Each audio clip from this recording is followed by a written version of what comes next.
Yeah, so we are live. We should be getting ready to rock and roll. Quaface is here. Appreciate that. Make sure the audio is good. Always try to make sure the audio is straight.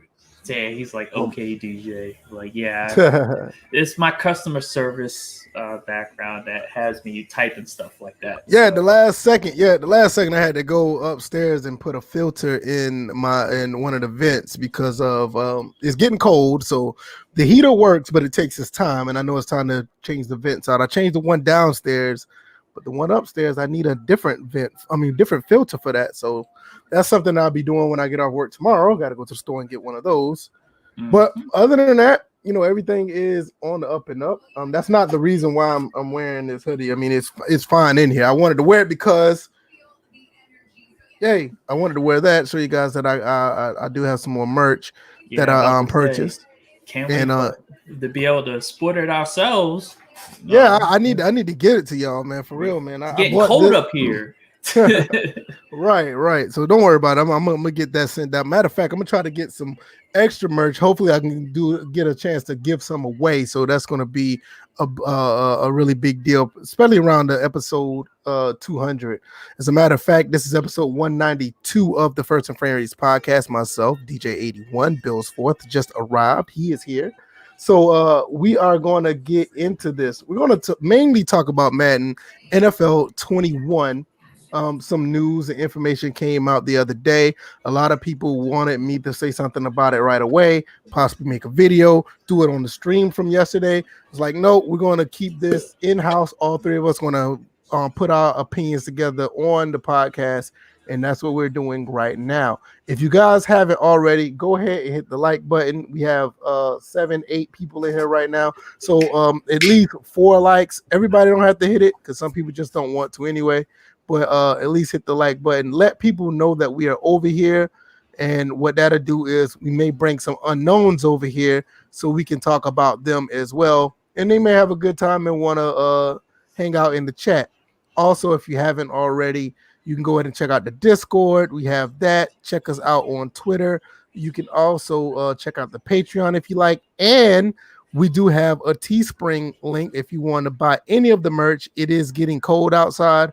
You got these politicians want you to wear a mask.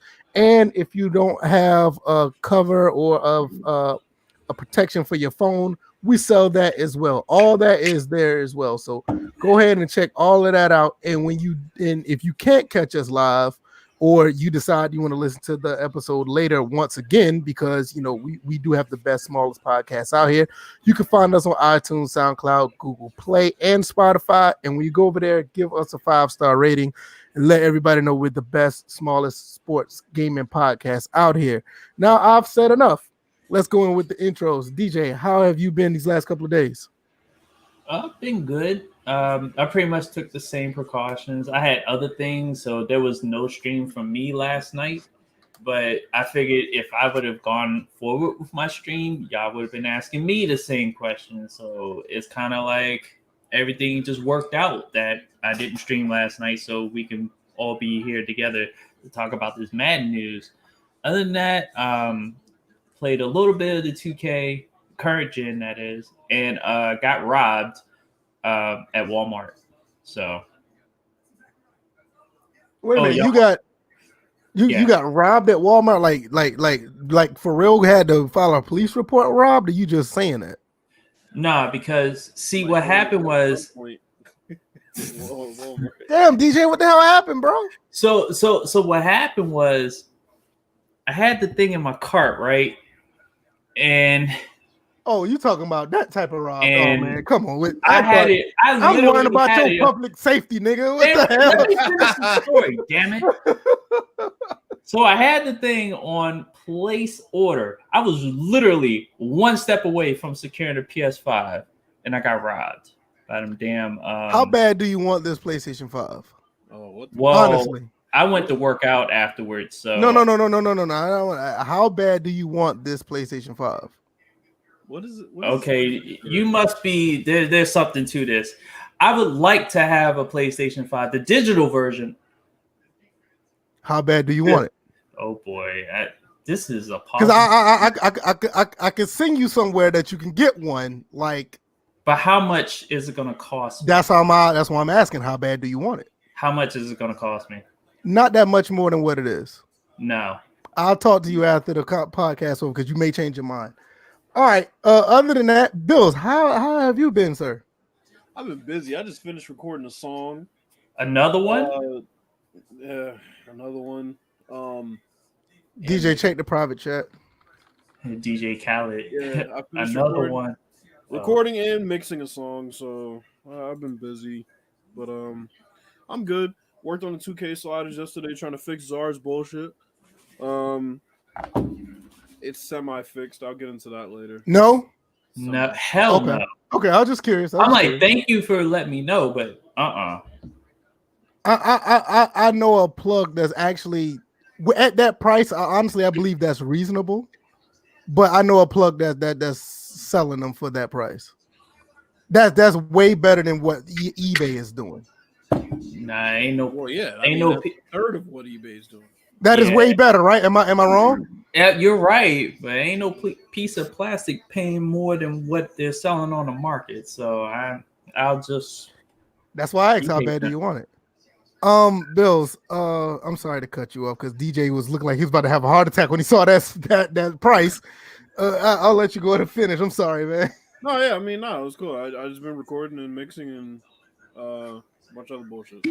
That's it. And trying to fix Czar's shitty. Oh boy.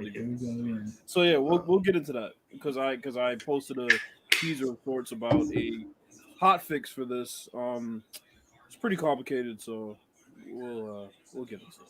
Okay, yeah, we're gonna touch on that. But the main thing we're gonna talk about, Madden 21. I know you said you want to talk about fixing the pick and roll. I guess we may touch on Clay Thompson a little bit, and I know Bills also wanted to talk about John Wall or Russell Westbrook. So I mean, we could cover all of that. Oh, okay. So we only touched on it. We touched on it, but we didn't go into depth. I know Bills wanted to talk about it a little bit more, so we're going to get into that as well. Russell Westbrook and John Wall. Oh, we didn't talk about that at all. No, we touched. We touched on it, but we didn't go. Yeah, we didn't go in. Okay. Oh, shout out to everybody who's here. You guys are the best. I mean, I'm telling you, we are trying to do some serious things over here. With this podcast, I'm not joking. I'm not sitting here to tell you that, hey, you could come here and just talk about games and sports and have a bitch fest about them or just have a good time hearing us joke and stuff. This is a serious movement that we're doing over here. I mean, there's some things that I got in the work, especially with 2021 coming around. It's a lot of things that I want to do to make this bigger than us just talking. And I'm not saying that just to the play around. This idea of this podcast has turned to something bigger than my ideas have become bigger than what I thought it'd be when I started doing episode 1, episode 10. I mean, we're almost at episode 200, and I feel that this is bigger than what I thought it'd be, and you guys make it go. So let people know what we're doing over here. Stay tuned, and trust me, we're gonna have things going. If you don't notice, I'm wearing the less complaining, more gaming hoodie. I got some t-shirts. I'm gonna start doing some giveaways with that, but we'll talk about that later. Let's get into this right here. Gay-ass white hoodie. Hey man, why you got to do that? It's racist, man. Hey, let's so be it. You could have get it in black. But I mean, the text is in black. I mean, okay, I don't want white with the cross with the no symbol across it. Why's the black image with the? Well, the black image is also a gamer. I mean, let's keep it all the way around. I mean, yeah. See, DJ, you started this last episode. I didn't start anything. I'm just out what you have in your shirt. Hey, we're talking about these clowns is out here always screaming and bitching about these games. That's what that is. But that's white, black, saying that all of them are black. No, they're not all black. We all know hey, listen, DJ. We all know all these complaining ass content creators ain't black. That be complaining. We know that. We know that. One of them is white as Wonder Bread. Hey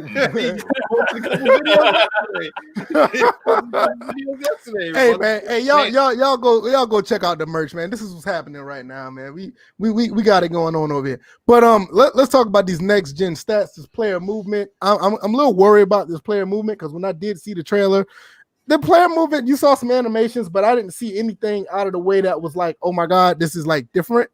But I like what I saw overall. Next gen stats, gonna learn more about that. Let's click that. It says, okay, why would they do that? What? They skipped over a whole bunch of stuff when it says learn more. Yeah, it's all in the same thing. It's not all. Yeah, but the way they did, look at this. No, this is EA. My God, this stuff is stupid. Okay, now are we going to refer to are we referring to this, or are we referring to the gridiron notes that aren't they pretty much all the same, right? No, the gridiron notes have a little more. Send me the link. Send me the link because I thought they were the same. I wasn't even thinking about it. Chat. What chat is it? No, it isn't. I think it is. Yeah, it might be up. It might be further up some. I mean, I had to look. Talking shit about Robinson Cano. Buried it in the DMs. Okay, I got it. Who was talking about Robinson Cano? Everybody talking about Robinson Cano. Well, I wasn't, but I was kind of secretly like chuckling because it was like another Mets player. No, I don't see it. No, straight up. Hold on. It says no, that's the same link. No, hold on, I got you. Yeah, that's the same link. Okay. This is how y'all know we don't plan this shit. No, we don't. None of this stuff is planned, but that's what makes it dope. We just can play it off better than anyone else. I know, right? But anyway, I just don't like how the way they set it up on their own website. You click this and it goes like all the way to the bottom, but why would it go to the bottom when it's on is the first one? See, like I click it again. Yeah, because it was funny because not only did you have the gridiron notes, you also had the trailer, but you also on Twitch they went over it in further detail. All right, here we go. So they actually thing that was masked was the Twitch stream that they did that covered it. Okay, yeah, I was going to watch that, but I didn't. Where is it, Bill? I'm like, oh, there it is. I got it. There it is. Like there were certain aspects that they were able to cover, especially with the next gen stats. Like, right. You know, it says, let's see, what is next gen stats? NFL player tracking, also known as next gen stats, is capture the real-time location data, speed, and acceleration for every player. Every player of every inch on the field, sensors throughout the stadium track, RFID tags placed on player shoulder pads, charting individual movements within inches in every NFL stadium. So I asked you guys earlier, and y'all said that these chips are actually on the real players. I did not know that. They're in the shoulder pads. I hate to be negative. Go up for a second to the screenshot. This one right here. Now, I hate to be this guy because I hate 2K shows. 2K had the same amount of detail in their jerseys years ago. Yeah. Especially when they got dirty. I mean, to me, when I watched the trailer, I was like, oh, 2K5. Like, honestly, looking at the player models and the different, I'm like, oh, 2K5, okay. But go ahead. No, I mean, so what they're doing, they're tracking stats based on these players in real time. They're wearing these chips on their shoulder pads. That's kind of interesting how to see how that works out. These sensors, what they do, I guess they're charting individual movements within inches. So are we going to get differentiation of movement? Because what I saw in the trailer, I didn't see that. I saw a lot of sideline catches. I mean, that was good.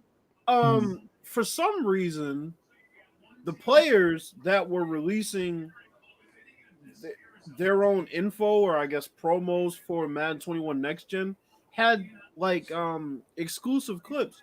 So Dalvin Cook released one, and I saw a new running animation. Okay, it actually looked pretty good. Is that a new running animation, or that's just a different running animation? It's like a new one. Yeah, I was saying.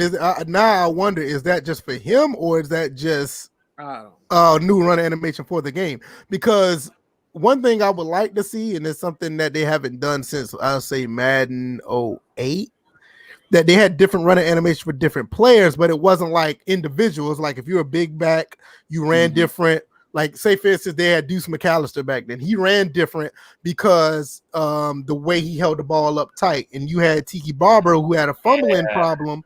And so Tiki Barber held the ball different when he ran.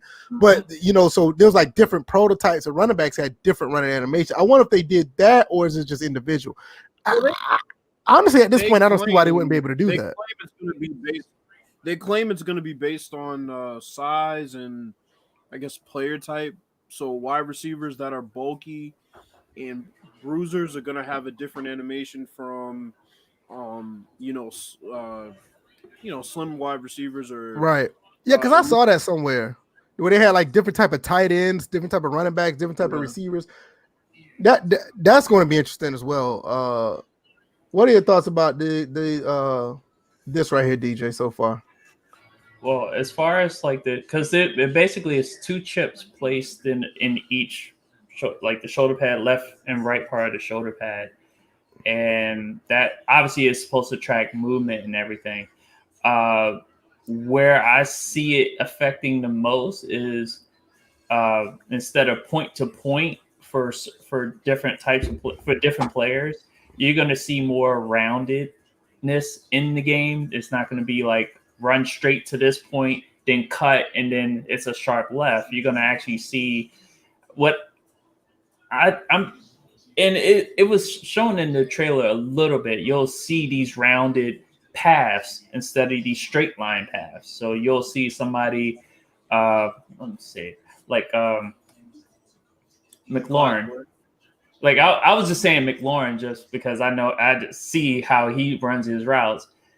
If they're tracking him, they'll be able to transfer. It seems like they'll be able to transfer that data into the game and how he runs his routes. So if you were to view a replay while you're playing the next gen Madden, you'll see how they translate the data into how he runs his routes. So some wide receivers like to round off their routes.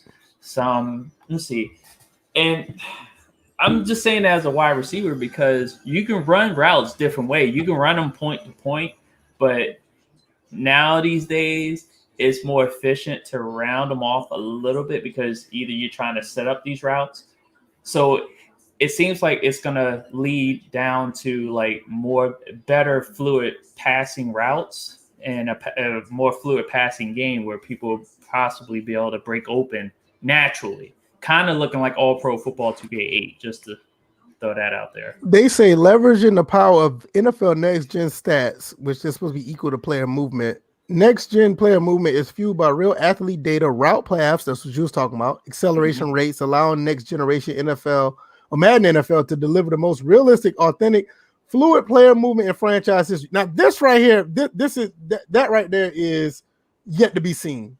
Because that is a very big statement. I'm on record to tell you right now, I don't believe it, and I'm not even gonna lie. I don't believe it. NBA Live 10 had that. They did, and they were in. It's a baseline. Let me see. I feel like it's more tendency based than actual because Madden can only work with the animation suite that they have, right?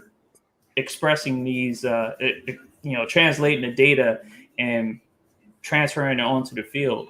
So, but if this works out, it definitely will bring tendencies into the game, which is badly needed. But that's a huge statement right there. I mean, you got to think about that's one thing about Madden. I mean, not even from us. I mean, the guys from across the way at Sim Standard, they said the same thing where they said that player movement has been a problem in Madden since it's been on the 360. I mean, player movement was fine in the PS2 days, and I think they even talked about that where they I saw one blog where some developer saying that they haven't got it right since the PS2 days. So this is a really big statement for 2 generations later that they think they can get it the best in franchise history, and where we can clearly see, Bills, you can vouch for this. You're like they still haven't got player movement down to a T like from Madden 04, Madden 06. And I'm not talking about like 06 from 360. I'm talking about from back then. So this is a really big statement. I mean, even on PS2, the only thing the PS2 was missing out of their player movement was basically double team pass blocking. Everything else was like what you really saw a player would do. Some of the stuff in the Madden now is like they just look floaty. The animations look incomplete. Some of the movement is just weird, backpedaling, and I saw that in the trailer too. Like some of that stuff was just looking like they was floating around, um, trying to backpedal or just run and move and try to get around, especially on defense. They're like some of the movement was crazy. So, but what are your thoughts about that statement right there, Bills? I think the peak of their player movement for ball carriers was Madden 25 next gen. I can agree. I don't think it got any better than that. As far as defenders, I mean, even going back to the PS2 days, you had a lot of route mirroring, so I couldn't really judge the player movement because a lot of it wasn't really even anticipatory. It was just kind of just mirroring routes. But they did have animations for strafing that were nice. They had different animations for when you weren't sprinting, which I think Madden's been missing for a while too. It seems like when you pull off the sprint button, they still have the same running animation. They don't run They're any just slower, running slower. as Right. opposed to Madden when you would pull off the acceleration button. They'd have a different animation. It was the same for defenders. So I can agree that yeah, back then, as far as all players on the field, they definitely had player movement right. Um, for defenders, player movement hasn't really been right up till Madden 21's okay. Um, Still a lot of guys spinning like a top, just not having to, decelerate and turn. So that's an issue. I You don't mean, you don't see you don't see legit foot planting on people breaking to the ball either on defense. I noticed that as no, well. I mean, yeah, it's like, you know, it, another issue. The way you can tell how good a movement system is momentum. Right. How often do you see a guy's momentum when he's sprinting carry him further than where he wanted to go? That's how you can tell. I mean, we've seen it in Pez a lot. Me and DJ play Pez. You see it a lot. You hit that sprint button a bit too soon or hold it too Mm-hmm. long. You're gonna kick the ball too far out in front of you. You're gonna be moving too fast. You're not gonna be able to turn. In Madden, as a defender, I feel like you can just kind of turn however you feel like turning It's when you're sprinting. it's like pure tabletop turning. Yes, I mean, look, they took some leaps in Madden 21 because people were complaining about the zone coverage and how they couldn't cover every part of the field. So they've started to improve it, but next gen, I mean, yeah, they have a chance to have the best in franchise history, but that remains to be seen. That is that I believe that's a huge statement. I mean, there's one way that you can get some route running better, because I mean route running was good in NCAA 14. You had route running looking good in other parts of the game that was implemented throughout this in the last generation. I mean, route running wasn't really a big issue. It was just the mirroring of it was from defense made it look crazy at times. But the as far as all the other fluid player movement that they're talking about, that's going to be really, that's a big statement. It also says, Phil, the most elite NFL athletes at every position move on the virtual field like they do in the real world.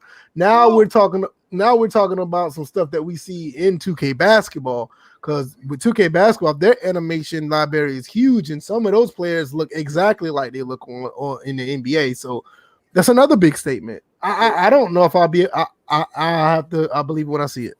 So here's the thing. In that trailer, we only saw wide receivers running routes, um, running backs carrying the ball, and Mm-hmm. DBs kind of backpedaling. But what about the linemen? How are the linemen going to move when they're pulling, like a pulling guard, for example, Right. or getting up to the next level and having to turn and block somebody? How's that going to work? That's a How is good that question. movement?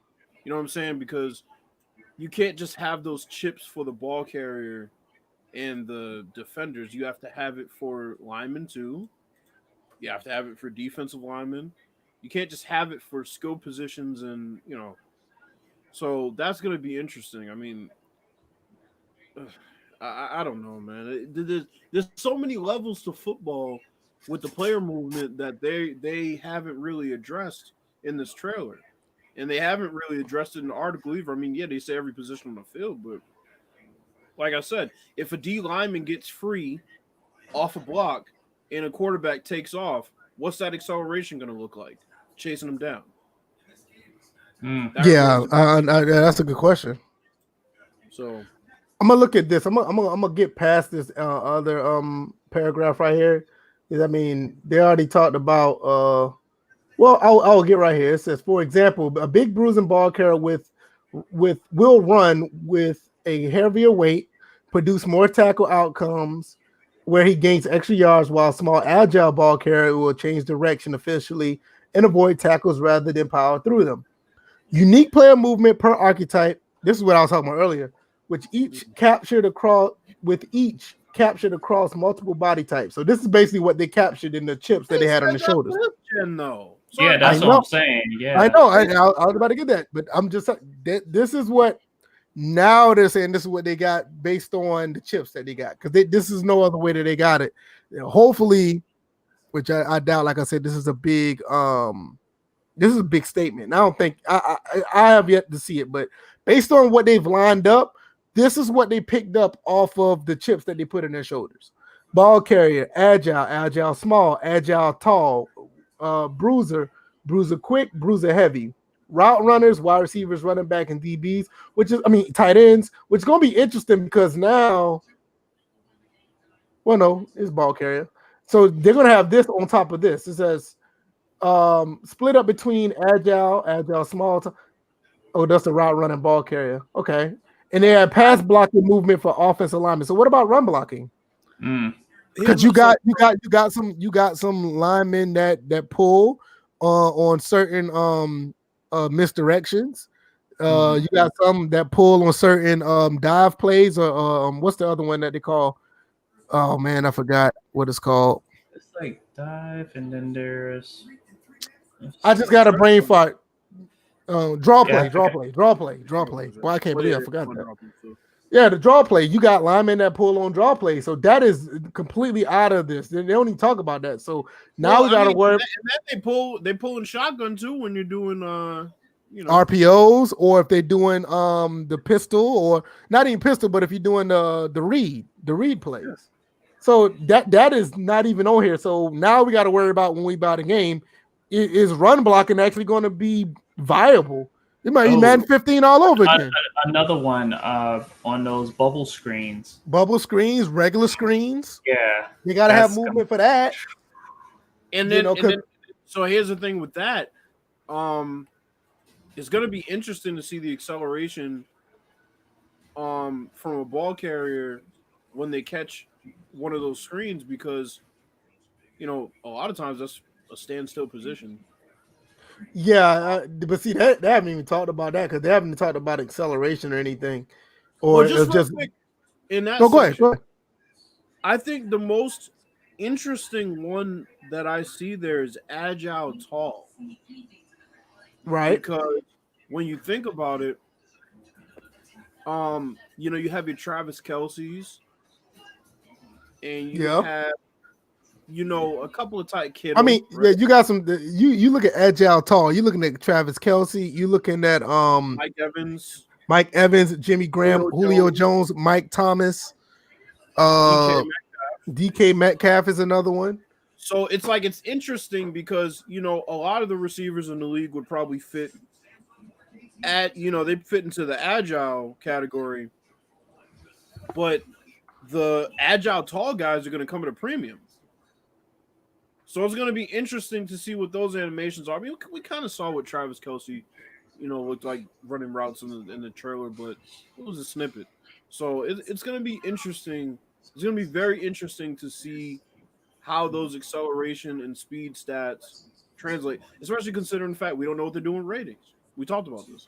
See, that's another thing. So we won't even know how, like you said, acceleration or speed actually plays out, because with next gen stats and all this other stuff they're talking about, how would that be implemented? How would ratings be implemented? Because if they're using everything based off of these chips they put in the shoulders, and they're using real player movement and their tendencies, I don't even see where a number grade would even play a part in any of this stuff. What's I mean, the let's use be of honest. route running at any depth of the field? A route running rate. Get rid of that one. Yeah, that's what I'm saying. Like, how does any of these number ratings actually work at this point if they're using this type of technology to rate players? It's like there's no 99. There's no 99 agility for what's his name, McCaffrey. If you're going to compare that to somebody who's totally different, like an Alvin Kamara, you're using their player types literally with these chips. So how one is going to be better than the other based on a number? You kind of see what I'm saying? That makes absolutely no sense. Well, it's like I told DJ, for the devs, when you're using stats, you can't use discretion at that point. Yeah, that's what I'm saying. Yeah, it is what it is. Yeah, it seems like it definitely takes, because players complain about their ratings every single year. You have NFL players talking about it every single year, and when these players know they're being tracked with these stats and these chips and stuff like that. So when you're looking at a player's running speed, it's like, okay, how do the devs and the engineers translate miles per hour in the game? We're going beyond the 40 speed when they came out of college. There's running speed, there's ball carrier speed. I think that's later on in this article. Right. But it's like, players, I don't think there's any room for these players to complain about like what their rating or what their perceived rating will be in the game, because it's all factual what will be tracked. If they get this right. Like I said, you got Matt Breida and you got what's his name? The dude from the Chiefs, Tyreek Hill. Both of them run like 22, 23 miles per hour. Like, how could you differentiate the players if both of them are 99? That makes no sense. If both of them are like basically, that's what I'm saying. Like, now the number grades make no sense at this point because neither one of them, you can't say both are 99 when clearly one is going to be better than the other based on the technology you have. And it's going to be based on their archetype too. Right. I have a better you know what I'm saying? I have a better one for y'all. How about the rating they just added this year? Change direction. Exactly. That's useless. It's useless. Like, I mean, the guy on the screen right now. Like, I mean, what's his name? Oh goodness, Amari Cooper. But what is his name? Amari Cooper. He runs routes pretty well. How he's going to be compared to somebody else who does a really good route running, like a Riley Cooper or what? Not Riley Cooper, but Calvin Ridley. Calvin Ridley, I had it backwards. Calvin Ridley, like both of them run. I had it way backwards. Like those guys, like you got a lot of good route runners. Like you can't, the numbers won't match up because they're literally going to be different. So you cannot say somebody's going to be better than somebody based on a number at this point. What they'll do is they'll use Pro Football. What they call it? Pro Football stats, Pro Football Talk, or reference. Reference. Probably Pro Football Reference. But there's another one that they use, and they have all the stats for how many times was this guy jammed off the line and shit like that, and that's how they'll get the release stats. But I mean, it's like I said yesterday, all the athletic ratings, useless. Okay, let's get on to this because we're going to talk about this. Before, on previous gen, our receivers ran from one specific point to point to another specific point at top speed all the time and made very similar cuts with very little difference between unique players. That's what you said earlier, DJ. On next gen, player rating and archetypes will be heavily impact the quality, speed of each route, and they will run there as an entire route from start to finish rather than each individual portion of a route. I think they put too much into that in that statement. What they're saying, okay, because I saw this on the Twitch stream and they had a visual example of it. It's basically you have that perfect right angle for like a dig route, like a 2-yard dig. It shouldn't turn out that way, and it'll depend on which receiver, how they run that dig. So you'll get specific players. Well, that's what they're advertising, that you'll get specific players. They'll run that dig differently depending upon who's running that route. Right. Now, here's what would be next level: is if they also tabulated some results for how they run routes against certain coverage. Yeah, we Off about to get into. I'm glad you just. We man, about to get press into defense right now. Yeah, off man, press man, cover 2, cover 3. Mm-hmm. How do you run it? When a Right. linebacker's on you, how do you run it? You know what I'm saying? Like that's Oh my God, you're gonna need that stuff eventually. As laminate green uniforms. Ew. So they said we also. Tonight? Yeah, it's Cardinals and Seahawks. Yeah, that's actually supposed to be a pretty good game tonight. Not with them jerseys. They said we also analyzed next gen stats data for defensive plays in terms of speed, facing direction, and acceleration. This data has allowed our animation engine to provide the appropriate content to make defenders who are backpedaling and strafing much more natural looking and athletic. In coverage, players will react and break on plays and more consistently and predictably. All right, I'm gonna top right there. That in coverage one. Hold on. How much stock you put in that? Well, no, let's go back. Facing direction. What are they addressing here? That seems like that's zone coverage. The zone coverage and possibly fixing deep zone coverage. But facing direction. Now it makes me think that they'll actually won't have like what you call it, psychic AI. They were kind of getting away from that from current gen, but it seems like because when you're talking about man-to-man defense, usually they're facing the receiver, not necessarily like eyes on the quarterback. And then usually they're just on the receiver. Their focus is the receiver and man coverage. Versus zone, they're going to kind of be like, eyes on the quarterback, and then whoever crosses their awareness range in their zone. So it seemed like it would correct certain instances where players are just turned around inexplicably, and I feel like with deep zone coverage, change of direction, to be honest, or to change your body positioning, to do about face, or if a receiver runs a dig route, you're playing them outside. You have to twist your hips and turn. I think that's maybe what they mean. Well, it's funny because it seemed like I'm trying to see. It seemed like there were other games before that had that animation where you literally were backpedaling, twisting as you were doing. Like if you were playing like cover 3, you would literally you'll turn, but you'll still be like the top half would still be facing. So what about this?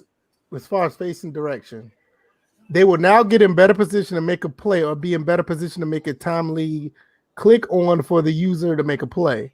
So if they're facing that direction, they'll probably be in a better position to do that if they're facing that way. Right. And what do you think about that? You would hope that cover 2, they keep receivers from going to the outside. Cover 3, they keep receivers from going to the outside. It also got 2 angles towards the ball. Right. Because that's another thing. Based on where they're facing, I can agree with that. Because even though you have times where some players are facing and they're looking right at the quarterback, and they will sit in one spot until you get closer to them instead of just pursuing you or bracketing you. Also, this is one thing that Sim always talked about in his videos: players just standing still. Right, that's what I'm saying. Exactly. Like they haven't addressed that, unfortunately. I hope they did. I mean, that's something. If anything, well, you would hope with leverage and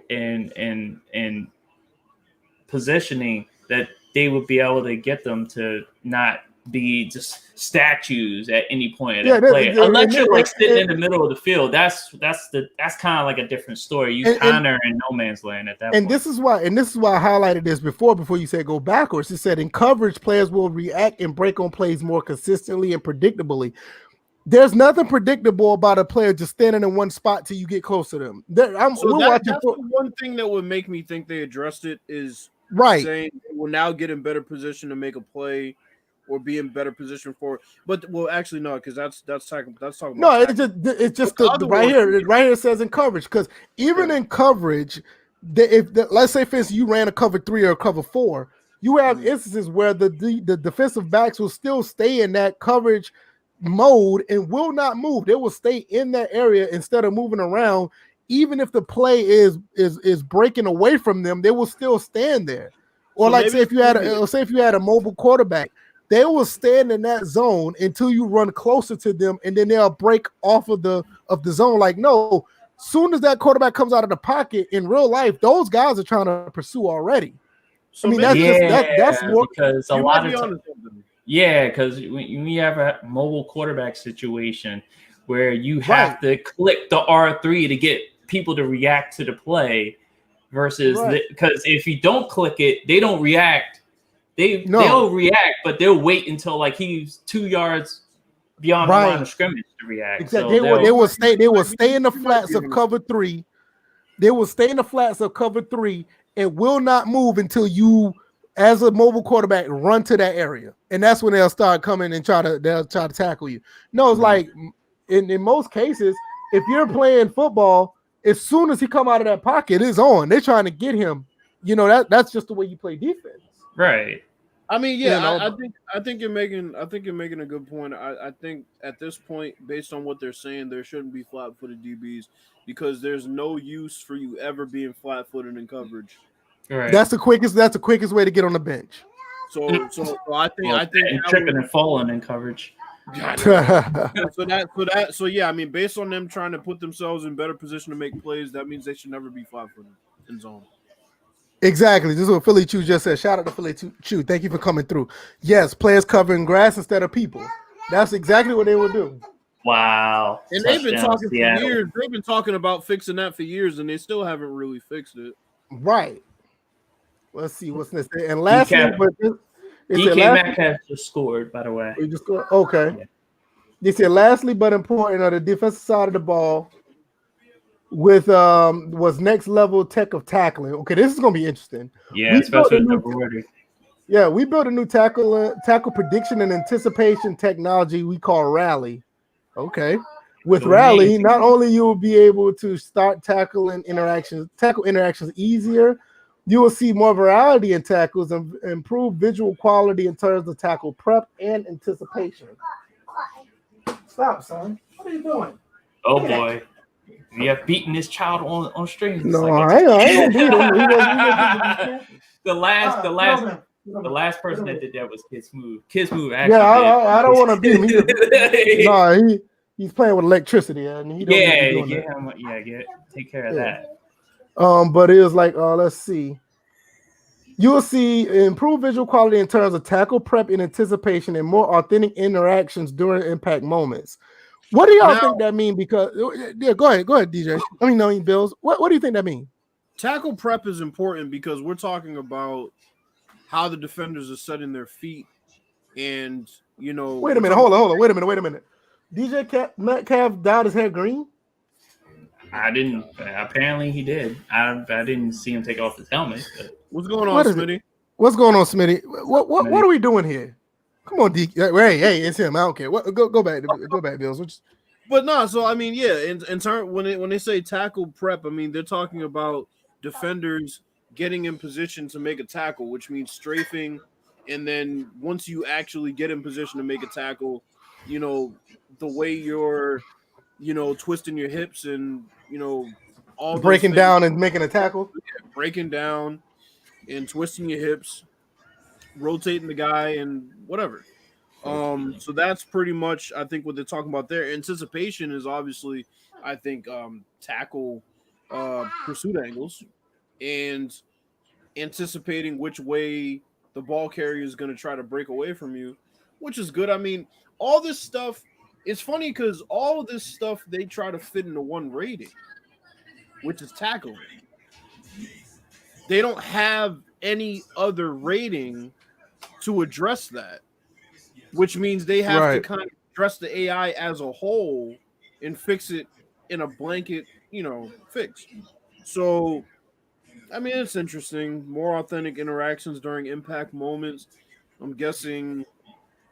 I don't even know what that could possibly mean unless they're talking. I would want to think that you'll probably get more real realistic looking tackles, kind of similar to what you see in NHL when they collide. You Yeah, see like a better, yeah. It seemed like it would be more physics based at this point because that's really the only way you get more interactions. If you instead of having canned animations and putting animations, just allowing the physics to take over during a tackling sequence. That's why they also talked about. I think they talked about this in another article about being able to interact with a gang tackle more realistically. So that's telling me that physics is going to be, how like they say systems turn on and off. Right. I feel like in those moments, in those tackle moments, that's when the physics system should turn on during those tackles to give you that variety that would be more authentic than having those 2, 3, 7-man sequences. Because remember, the gang tackling seemed like it was limited to only like 5 or 6 players. Well, here's my issue. They're talking about being able to add on to gang tackles, but they've never really had it where it was by design the running back can break off of these gang tackles and control and steer. I mean, you said that you were doing it, but there was never an actual mechanic in the game to, somebody comes and tries to tackle you, then somebody else adds on, you press A, it stiff arms somebody. You know what I'm saying? Like, there's not that type of. They tried to do it. No, they tried to do it when you had to press that button as soon as you like got in contact with someone. No.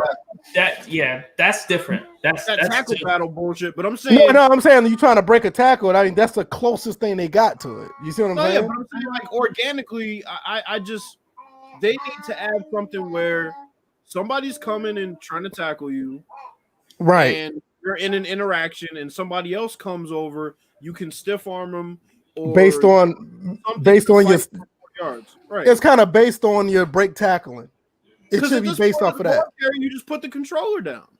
I just find it that it's just the traditional movement of when you're because, like I said, I'm the one that pretty much was saying that you can literally steer through certain broken tackles. Now, I'm not saying every broken tackle instance produced that, but I felt like in those instances, if I got caught up in it, if I got stood up, I would try to find a way I could run that was void of defenders and steer them that way. So that way I could possibly either still be able to move forward, possibly escape, versus trying to run against them. In some instances, I felt like if there was nowhere to go, I would just let go and then my runner would give up. But also I would incorporate the hit stick in those moments too. So it seems like those are maybe hidden, I'm going to use the EA term, surprise mechanics that are in the game. Like the playmaker controls are still in the game, and EA doesn't really say, oh, well, you can still direct your receivers to go this way when you're scrambling as a quarterback and so on and so on. So I think that definitely does. It probably could be the case. I just wish there was a way after the point of contact that you could control or at least attempt to, like I always talk about APF in 2K5 in all the 2K games where the branch and tackle situation. If you tap A quicker and you have the advantage, you might break out of the tackle. If you don't, you'll get tackled. I think Madden needs to add something like that. They don't really have a branching tackle mechanic. Right. So that's the issue. Yeah, I mean, that's one thing that they've been lacking on, especially with tackle and break tackle mechanics. Especially the break tackle one, they just haven't found a way to actually implement that to the point where it was actual, viable. Like you said, there's times you just put the controller down. Because most of those interactions they try to keep between two people. If you notice, the gang tackles were only two people on Madden 21, and Madden 20 was the same thing. Yeah, I mean, two people. There were two people gang tackles for the longest. Yeah, I- very few times it was 3 people, bro. Hold Right. on. I feel like when you adjust that tackle slider to allow physics, you can actually get more people in on the gang tackles and actually get a stalemate where the ref will blow the whistle and you pretty much are not tackled. But that was because you adjusted the slider. And that's why I'm kind of suspicious about these animations, because I feel like they have an animation suite of maybe thousands and thousands of different type of animations that, depending upon how you set up the game, you may or may not see these animations. So a lot of these animations that we're seeing in this trailer, they probably were already there. So I can believe that. I think there's a lot of animations in Madden that just don't trigger. I've been a big, I believe that since at least Madden 08, Madden 09. yeah, because how can And you like animations? yeah, Yeah, they have tons of animations in the game. They just you just Right. have to mess with the game for them to trigger. right, and hopefully you get just the right situation. Just like putting reaction time and coverage down in 3, and all of a sudden the game plays the way they're claiming it's going to play this year. It's like we've already been doing this. I mean, you change pass coverage and interceptions. All of a sudden, you see them break on the ball. I mean, I'm not saying it is. I'm not going to sit here and say it's 100% fixed, but when you change the sliders on some of these in these Madden games, that's where you get to see different animations, whether it be tackling, certain jukes, certain catch animations, in some cases even throwing animations. You see different things out of the players based on you moving the sliders around, in which personally it should not be that way. It should be based on the player actual I don't like it should just be based on the situation. Whatever situation you're in. Right. Situational rating. Yeah, that's what I'm about to say. Well, shit, they took our fix out when we had the zero theory. Yep. Right, Because so, I mean, if you think about it, when we had pass block on 0 and run block on 0, you saw a lot of organic blocks being made. And I still use it. So like I said, you see different animations based on what you move around on the sliders. and I mean, I think Neff1 has been he's been a big person on that. Chardo 4 is another one. They've been really big on that. You know what it is? I'm gonna get into 2K. I'm gonna get into 2K later because actually that theory works in 2K as well.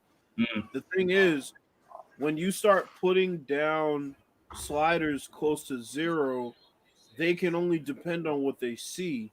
There's nothing that is programmed in them to say, I know that the route's going to be here, or I know that, there's nothing they can use other than their instincts and what they see. They can't do the whole programming thing now. We're programmed to jump on this ball. We're programmed to let him catch this. No, it's literally organic based on ratings and what they see. Before I go to the replays, Philly Chew said, I hope and pursuit is fixed. Pursuit is horrible in Madden. It's gotten better in 21, but I agree it's not the best. I would totally understand that.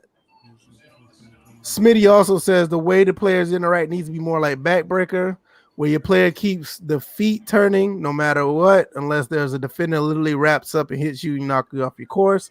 Yeah. LT Magic says, I remember in the day Versus say put the sliders to 0. Man, Versus do so many things with sliders, man. I mean, he was really good at it, but no, I remember him saying that as well. Back in the day, yeah, we know what you meant. Yeah, I swear the reason why, like, as far as the AI is concerned, the reason why I look into the AI so much is because of Versus. So shout out to Versus, man, wherever he is, man. I hope he's all right. The issue with Versus is the way he programmed the game. It wouldn't be hard. The game wasn't programmed to deal with logic. So that would be the issue, is if you play regular Madden ball on a game that's going based off logic, the game's going to be too easy. And that was what would happen with Versus sliders. Because I tried them a couple times and I'm like, yeah, the game's playing balanced, but they're not playing up to their ratings because you're more so honing in on the logic side of things. So they need to get rid of ratings, in my opinion. Fuck them numbers.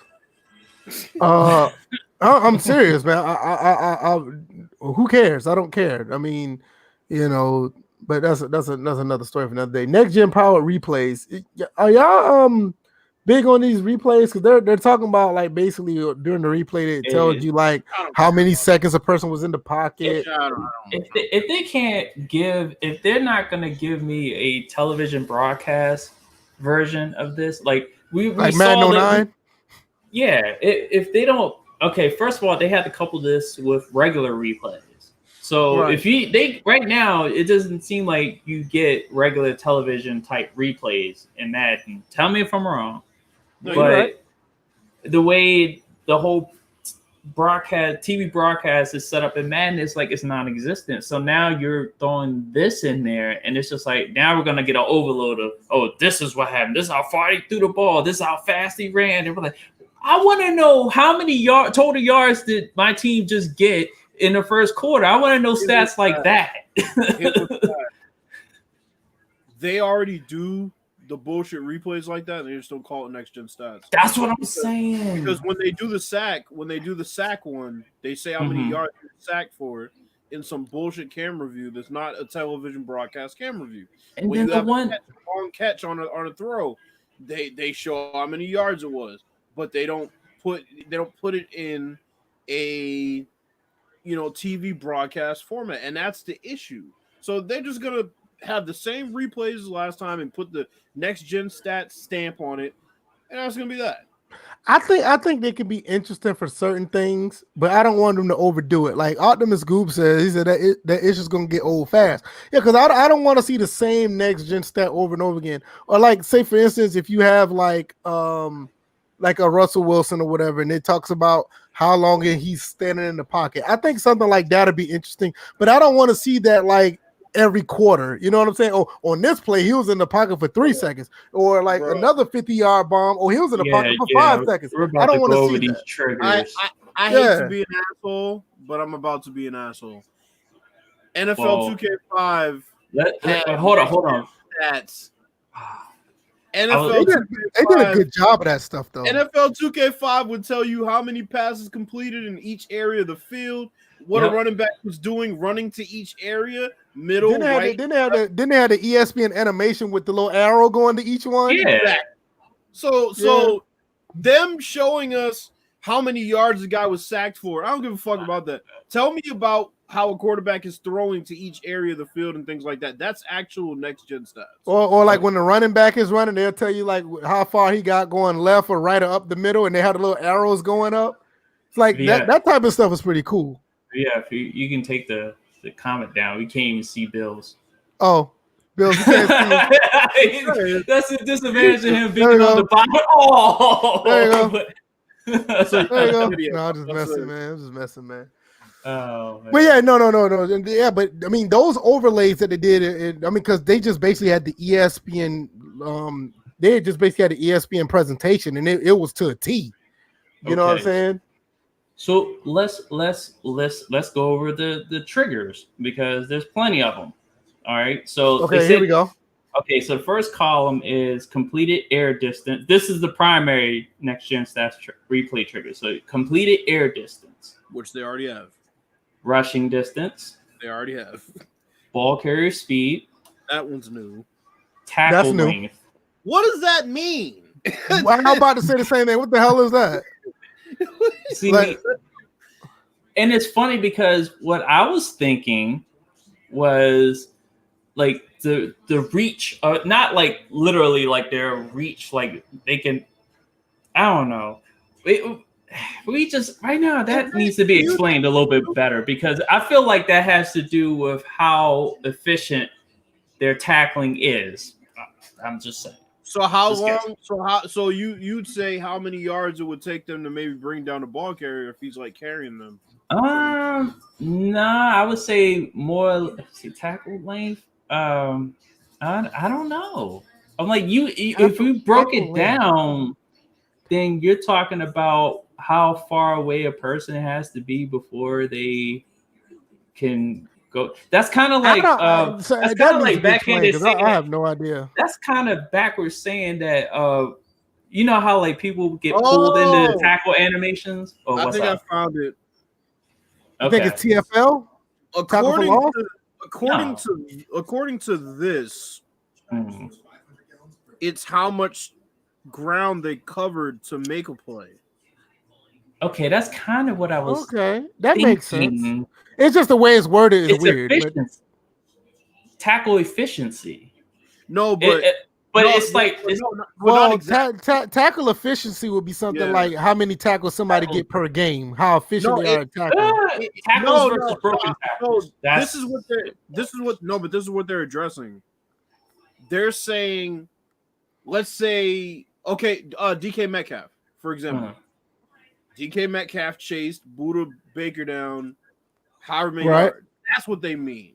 That's what. That's what I was saying. That sounds right, but it's just worded weird. Yeah, that's what I'm reading right now. Okay, then I would like that to get changed out and that to become tackle efficiency. Like I don't know because let's think about this. Hold on a minute. Let's think about this for a second. Let's say if you did have like a middle linebacker that got a tackle in the backfield, but he ran through the gap and got a tackle in the backfield. It showed you how far he traveled to get to that tackle. That would be a pretty. I would think that would be already show it like sideline to sideline with Jalen Smith and.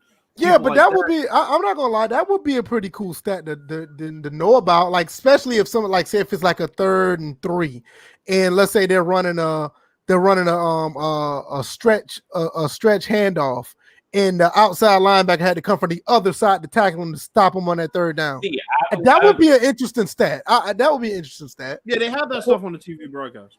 Yeah, or if it's like a safety or a corner, or let's say if it was a corner that came in and make a tackle in the backfield, that would be a pretty cool stat. I can get with that. Okay. So what about the secondary ones? Well, actually, the time to sack was the last one, and I think that's more self-explanatory. That's why I was like. All right, so the secondary ones, you have yards after catch, self-explanatory. Yeah. Time to throw, which they actually showed off. They showed that one. Yeah, they showed that one. Time behind line of scrimmage. That's for rushing plays. This is interesting. Now that's an interesting one. That can almost line. That can almost line up. That can almost line up with the tackle length as well. But you think of Barry Sanders, right? Trying to break tackles behind the line of scrimmage. Offensively. Yeah. Offensively, I don't think in time behind the line of scrimmage is more like a defensive lineman. But I get what you're saying. I think they mean a running back's time behind the line of scrimmage before he crosses the line. Well, that's what I'm saying. That's what I'm saying. For rushing plays, I can see that. Yeah. Okay, so then you have broken tackles, yards after contact. Those two right there are very. That's gonna be kind of. I ain't gonna say it's hard to track, but that's one that you don't catch a lot because those happen so often. Yards after contact, in order for that to be tabulated correctly, their tackling system is going to have to really. Yeah, that's all these are related as far as. So y'all saying y'all. So are we getting some type of correlation to next gen with this though? No, not really. No. I feel Come like on they now, could put hey, wait a minute. They said that. Hey, wait a minute. Wait a minute. No, I'm just saying. I mean, this is the tie-in to say that next gen is legit because at first they said that the tackling system will be more organic and it's going to be more different types of ways to tackle. And now you got the broken tackles and yards after contact being a next gen stat. I mean, they can't tabulate passes defended, then you're gonna still have a problem. You don't see that anywhere on the list, right? You don't see any coverage things on the on these next gen stat replay triggers, right? You don't see any of them. No, you don't see right. Okay, so you had let's see, yards after contact, run after catch. Interesting. So that is kind of similar. I wonder how this. Wait a minute. It's similar to yards after. That's catch. what I'm about to say. Right? I'm about to say, what's the difference? No, they're probably being redundant. I wonder. Anyway, okay. So air yards. You know what? Yards after catch is a catch that's beyond the line of scrimmage. Run after catch is probably a bubble screen. No, makes sense. But wait a minute, no, because you don't start. Wait a minute, did they? It'd be the same thing. But wait a minute, It's the same thing. No, I'm with you. It's the same thing. It's the same thing, but different. Yeah, I'm trying to differentiate the two because I mean, you're not going to say run after catch if you catch a over the shoulder catch compared to run after catch. It'd be like a screenplay or something. I gotta look this shit up. The fact that we're on here breaking this down, this is crazy. Nobody else. Well, it's better. It's better than breaking down the trailer. No, I was just saying nobody else is doing this. So Smitty, take notes. So here we are. No, but I mean, I'm just trying to find a way to find a difference between the two. I think like if you catch the ball behind the line of scrimmage, or if it's like a bubble screen and they run the ball. No, see, I just looked this up. It says what is yards after catch? Yards after catch. Yards the receiver runs until he's either downed, run out of bounds, scores a ball. Also referred to as run after the catch. I know. We did say it's the same thing. But we're trying to say what Madden is trying to do. Yeah, I think because if the next gen stat will pull up, I don't think run after catch. I don't think that stat will pull up on a play that's a normal pass play. I think run after catch will pull up if it's a bubble screen, like a screen, screen or a regular screen. Right. I think that's when that next gen stat will trigger on a screenplay. Separate ones to add some volume. They did. Hey, no different. All right, so now it says air yards to sticks. So that looks like that's pretty much like how long. I think that's Drew Brees stat right here. That might be everybody saying it might be slightly Drew Brees right here. They might be slightly Drew Brees on that one. So y'all can figure that one out. Let's see. Quarterback speed at time of throw. I like this one. Yeah, that's your Michael Vick. That's your Michael Vick. That's your Lamar Jackson. Running when he throws it. Yeah, that's what I'm saying. That's your Michael Vick. That's your Lamar Jacksons. Yeah. That's what that is. So you get your mobile quarterbacks. Man, I can't wait. I'm gonna try that with Matt Ryan, bro. I'm gonna be like 25 miles an hour, bro. You're gonna be going 2 miles per hour. Yeah, you man said 25 miles. Like that 25 miles an hour, Matt Ryan, bro. Where's my MUT card at? That's what I need. Give me. All right. Now carry distance. Distance. So that'd be for quarterbacks and running backs. I'm gonna try to interpret this differently, but I won't. I feel like this has. I know that I know I'm reaching. I'm reaching on this one. Carry distance. You got what's his name? Running back Titans Henry carrying people before he's tackled. I'm gonna reach. I said I'm reaching. I'm trying to make it. I'm trying to make it. I'm trying to make it. I feel like it would be like how many yards he gets cleanly before first contact.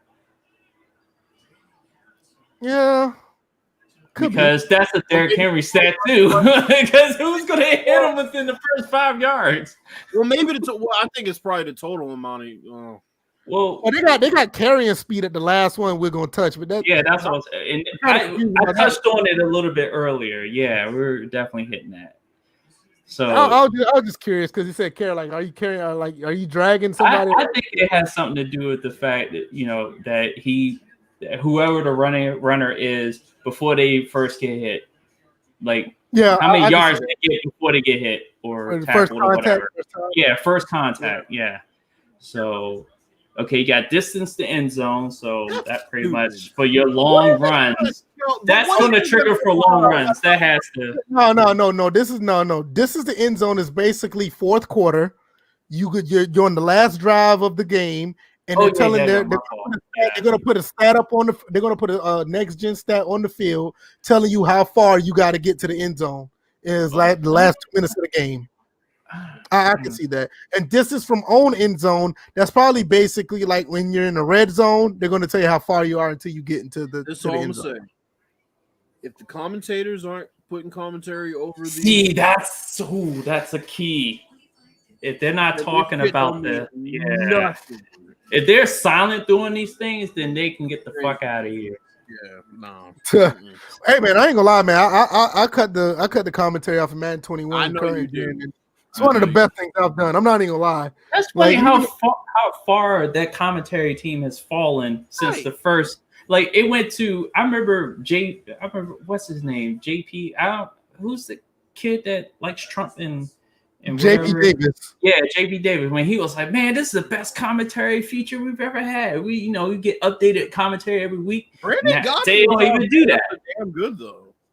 But they're good. But they don't. They're good. They fall off. Yeah, they kind of fell off. Yeah, they're good. Not like what they do. They try to change it up by week, or even when you're in the franchise, they change it up. But I just cut it off just because, and I think mainly I cut it off because when I'm streaming, I don't want to have to talk over them while I'm streaming. But ever since I cut it off, it's just been I don't miss it. I just put it that way. The first year was the best year with them, honestly. Yep. All right. Yeah. So last one's carrying speed. So we already know what that is, literally. That's a Matt Breida and Tyreek Hill stat. So this pretty much. So this is the stat that me and Bills were talking about. It's kind of already figured out in other games, 2K, NHL. It's basically speed with the ball, speed without the ball. In NHL, puck carrier speed versus skating speed. So for the record, I think now it would be nice if they had two. If they had the top speed he reached and the average speed on a good play. But I feel like they'll probably only give us one, probably like the top speed or something like that. Right. They'll probably give you top speed. Now, with State of Franchise Sports said, unless these stats are used for scouting, then they're fluff stats. You have to understand that this game. Did I say this is my thing with this next gen stat and with the replay triggers. These stats are basically for people who like to play the game in a broadcast mode. That's basically what it's for, in my opinion. I mean, I understand what people are saying that they could be fluff stats because you're not going to really use these for scouting for the most part. You may use it just what I told. That goes back. I can see it being used in a combine if they actually have a combine that you can interact with. And not only that, it actually does good for scouting if the players are actually being used with these chips in their shoulders to show differentiation of players. Because you may find a player that's actually good for your setup. You may want to trade that for that player because of what they've been able to do based on their stats. But outside of that, these stats are just they're basically cosmetic work. What I told DJ is they need to take the next step with these next gen stats, and they need to have the breakdown of what type of plays a team runs, and things like that. They did that before. They did that before. Scouting. No, I'm saying they did that before, and I tried to get it on my iPad. That damn smart glass was the best goddamn thing they did for franchise gamers, and they took it out. I don't know. Never to a certain degree, they still have it. When you go to the prep for the week, they do have the but it's not the same. Trust me. No, the old smart glass it was a totally different app that linked up to your game that you played, and it showed tendencies of how the percentage of the players who run a play. They show you the tendencies of a player or what they do when they're like, if they're going to juke or if they're going to try to run you over, what type of catches they try to make, if it's aggressive or your rat catches or whatever. They had all that on this app, and they got away from it, and the app don't even work anymore. And I don't know why they got away from that. It's ridiculous. I mean, it was the best thing that happened to Madden when they did Smart Glass, where you can actually use that as a reference when you're playing against different teams. They got away from it, and it's a shame. Okay. Hey, I'll be right back. All right, cool. Yeah, I mean, even Philly says it himself. He said, I'll put it on the screen so everybody can see it. Once it pulls up. I mean, Smart Glass was the best thing that happened to Madden this generation, and they got away from it. They should have never closed that down. Never. It's ridiculous. But nevertheless, he said, I agree 100%. I used to use it in MUT. It was dope. Absolutely. No, it's not. No, that's not it. That's not it. State of franchise. It's not the tendency stats. This was an app that used everything that it gave you everything that they did. They told you what play they'll run on third down. It'll tell you what plays they like to run in certain formations. It'll tell you what type of players will do this and that and the third. It will tell you everything you needed to know based on the team you're playing. And for franchise mode gamers, it was perfect, and they got away from it. I think the last time they used it was like Madden 17 or something like that. It was an amazing app that they had for Madden, and they got away from it. And nobody talks about it, but it was great. You know, I have no idea because I tried to download it the other day because, you know, I got my Xbox. Somebody gave me this Xbox. I tried to download it for Madden 17 just to see if it works. And I still got the app on my phone. I mean, on my iPad, but it just don't work anymore. It's like they stop updating it for firmware. They don't do anything. I mean, it's absolutely, yeah, it was great. Yeah, Philly Chute, it was great. They did everything. You knew everything about the players and the teams. They even had percentages of what plays they ran on first down, second, third, or whatever the case may be. They did everything. All the stats you needed was right there, and they got away from it. It's a shame that they don't use it anymore. You want to go ahead and get into the 2K stuff that you was talking about, since we pretty much covered, man. I don't think there's anything else. Well, they got next gen play calling. No, go skip past that shit. Yeah, additional gameplay improvements. Okay, we can get into that. They got pass lead, next gen stats on player movement, open the ability to lead receivers on deep routes more effectively. Which means Smitty said, "Why only deep routes?" Yeah, why only? It should be all of them. You're right. Run game is easier to read running lanes and find those satisfying cutback. That sounds. They slowed the game down. Yeah, that sounds stupid. Just all they have to do, just let the linemen do their job, and this shouldn't even be a feature. If the linemen do their job like they're supposed to, it's either like your running game is going to be on point, or you just need new linemen. They don't need to do that. QB movement. Now we kind of saw this in Madden 21 already because QBs, they ran the ball pretty well in the pocket. Movement in and out the pocket is smooth and athletic. You'll also feel the differentiation of movement of all over the field when compared to pocket passes and mobile QBs. Yeah, I can see that improving on that. That's pretty cool. Head tracking. I don't want to touch this, Bills. You can touch that. No, I'm not touching that. I don't have shit to say about that. Well, I know we were talking about, defenders and zone coverage and leverage and stuff like that. I wonder if the head tracking on defense is also the final piece of that puzzle, with them being in better coverage positions and better leverage in these different coverages. So, and also the quarterback, when you're playing, doesn't really. And I feel like with the quarterback, if they put this feature back in the game, they will have it. They will be able to lock it down, and that's the vision cone. If they bring back that QB vision, they ain't doing it. I know they're not going to do it because folks are just pathetic when it comes to the complaints that have been about that feature. But if they bring back QB vision in some form or fashion, you'll be able to get the head tracking for the QBs a lot better. This is my thing about head tracking. The reason why I don't want to touch it. The head tracking means nothing if it's just cosmetic. I need the head tracking to mean something where like what it says, head movement is more realistic for receivers when running routes in terms of when they're making them look more aware. Since making them look more aware, but does that really mean anything? Yeah. So that's, you know what I mean? I'm like, they're aware and they react as if they're aware, but now it's just like, okay, how did he know to turn and catch that? Well, now he was tracking it from further away than he was in current gen.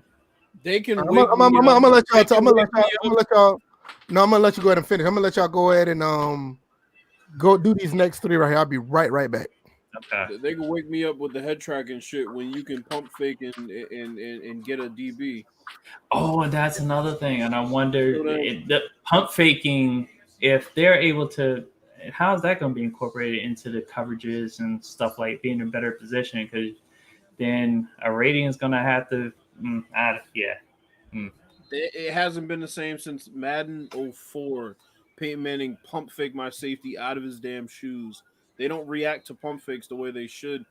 As far as being able to hold a safety in the middle of the field with your eyes and all that stuff, it's just different. Shoot, hell, they don't even. Right now, they really barely react to play action. Yeah. Like, you don't get, like, the screen does that thing, but the players are playing whatever it is. Just like, what pump fake? What play action? We know what you're doing. So all right, so tackling. Rally tech. We've improved gang tackles. Gang tackles will trigger more often with even more variety. Which turn down the tackling. Turn on the tackling slider. That's basically what they're saying.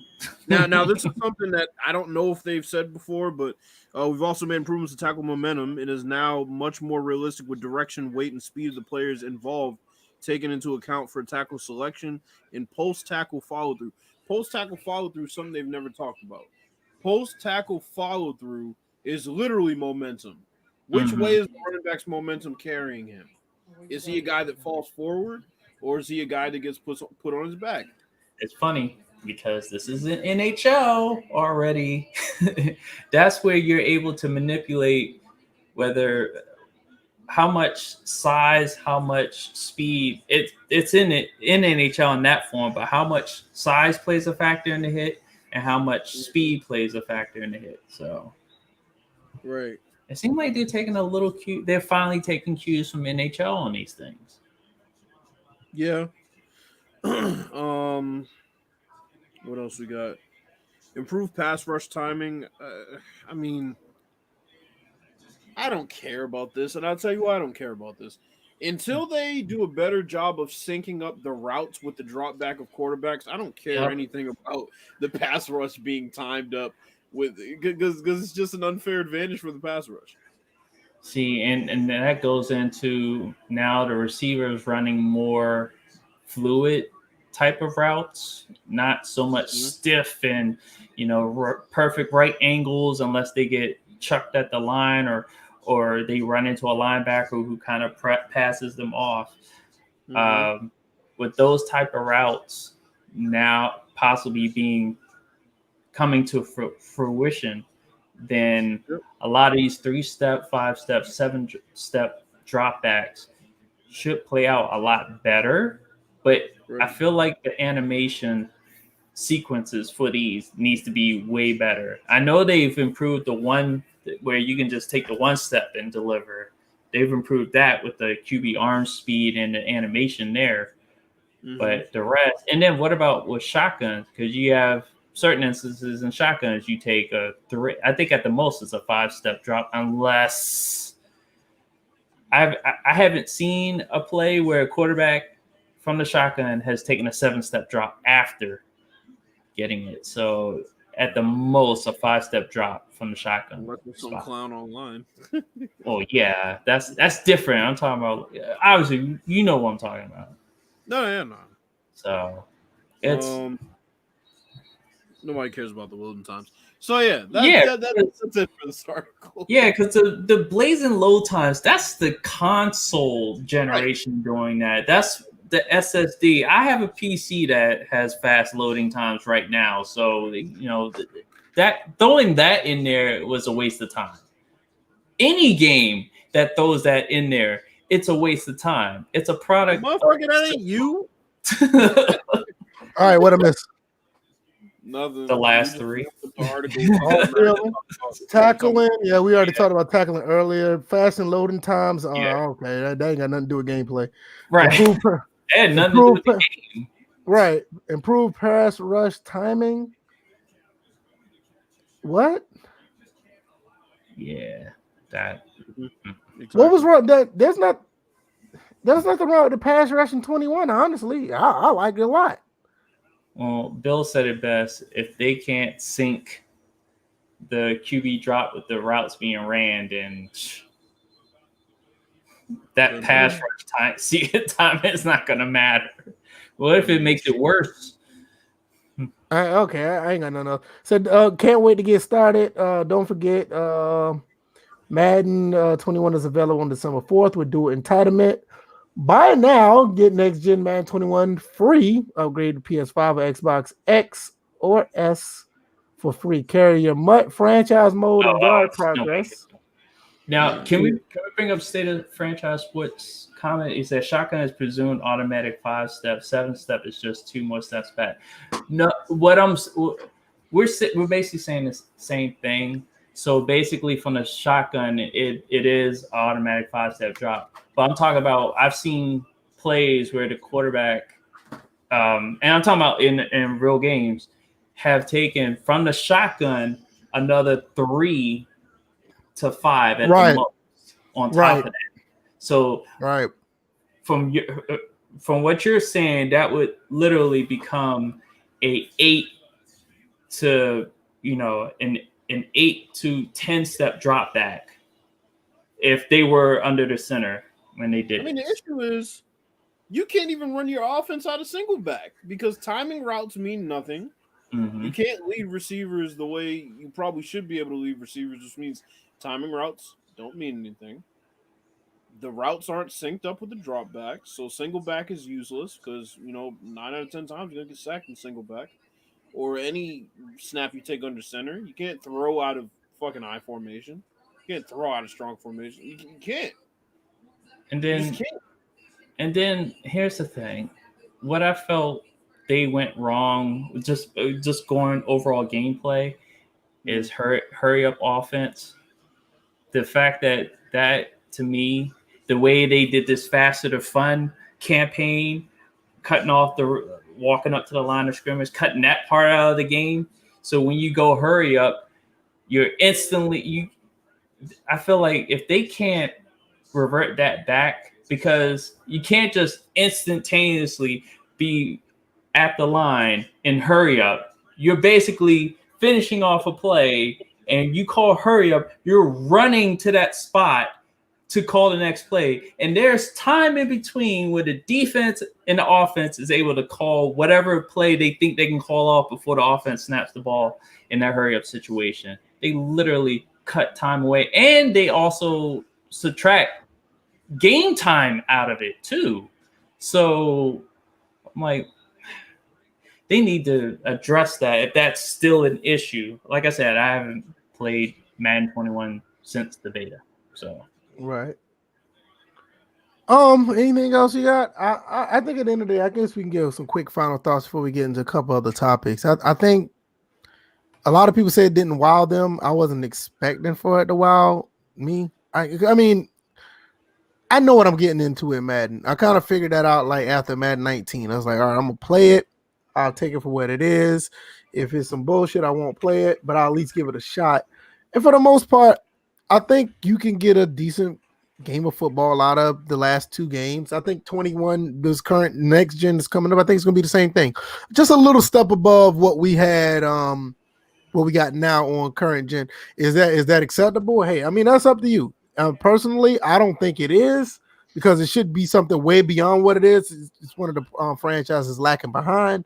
But I'm not going to sit here and tell you that you can't play a decent game of football out. I think that's the problem with a lot of, I'm not going to say a lot, but too many people in this community feel like it's all or nothing, where if you actually just take the time and play it, it's not as bad as most people try to make it out to be.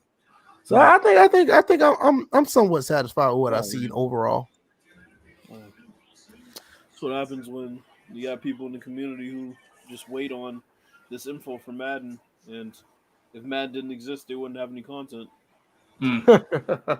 What are your thoughts about what you've seen so far, Bills? I like it. I mean, I can't complain about anything I've seen so far. I haven't seen enough to really have any objections. Yeah. So we'll see what it looks like with 11-on-11 gameplay, and it's not long to wait to play it. So I mean, I'm just kind of taking a wait and see approach at this point. I get it for free anyway. I mean, why do I care? Honestly, I bought the current gen version, so I get it for free. I can't be mad about that. It's a free fucking game. Right. What about you, DJ? I know you still saying you're not going to play either console or this current or the next one. So yeah, because the franchise mode is still getting those updates the same exact way that current gen is getting it, and I've told myself I wasn't touching that game until they get the franchise mode up to like NBA 2K, My League, now My NBA.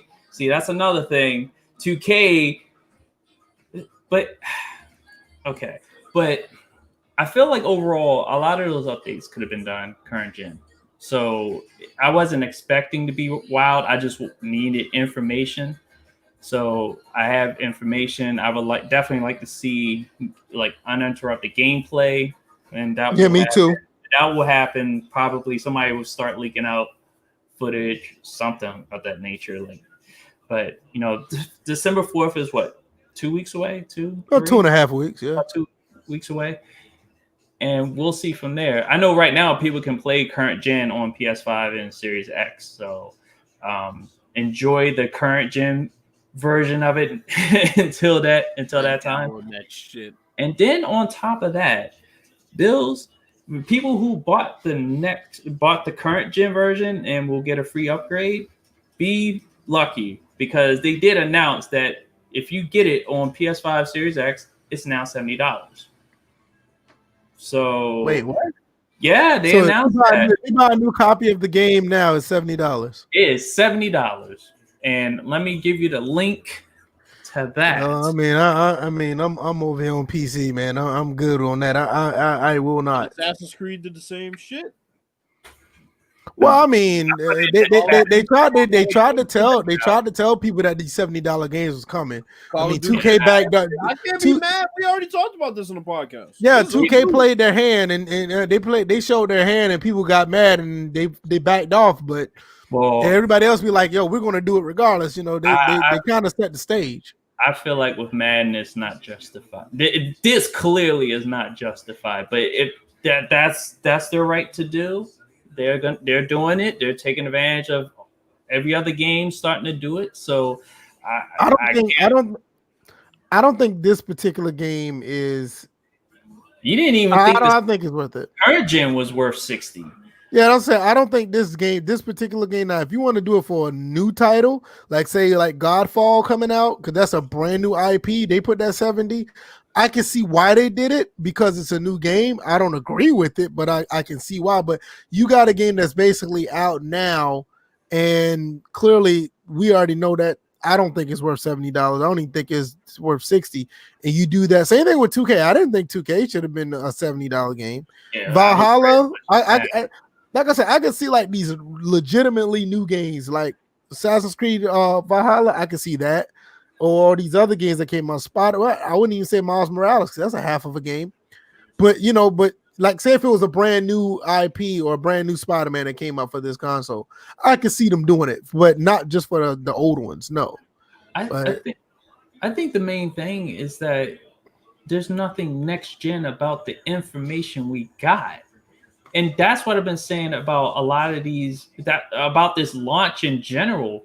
What game? I'm like, I guess outside of maybe NBA 2K a little bit, maybe Demon's Souls showed off, maybe another game. But it's like most of these lineups, most of these games in these lineups do not. It seem like the only thing that's considered next gen, which I wouldn't really consider it next gen, is the SSD and the fast loading times, and maybe in ray tracing in the console generation. They haven't even talked about ray tracing for Madden, so I want to know how's that gonna play out. They haven't said nothing about that on here because it's definitely in Watch Dogs. The ray tracing, right? So, they haven't even talked about it on Madden, so that's gonna be interesting as well if they're gonna talk about that later on down the road. I think they refer to it as some type of deferred lighting, is what they talked about in Madden.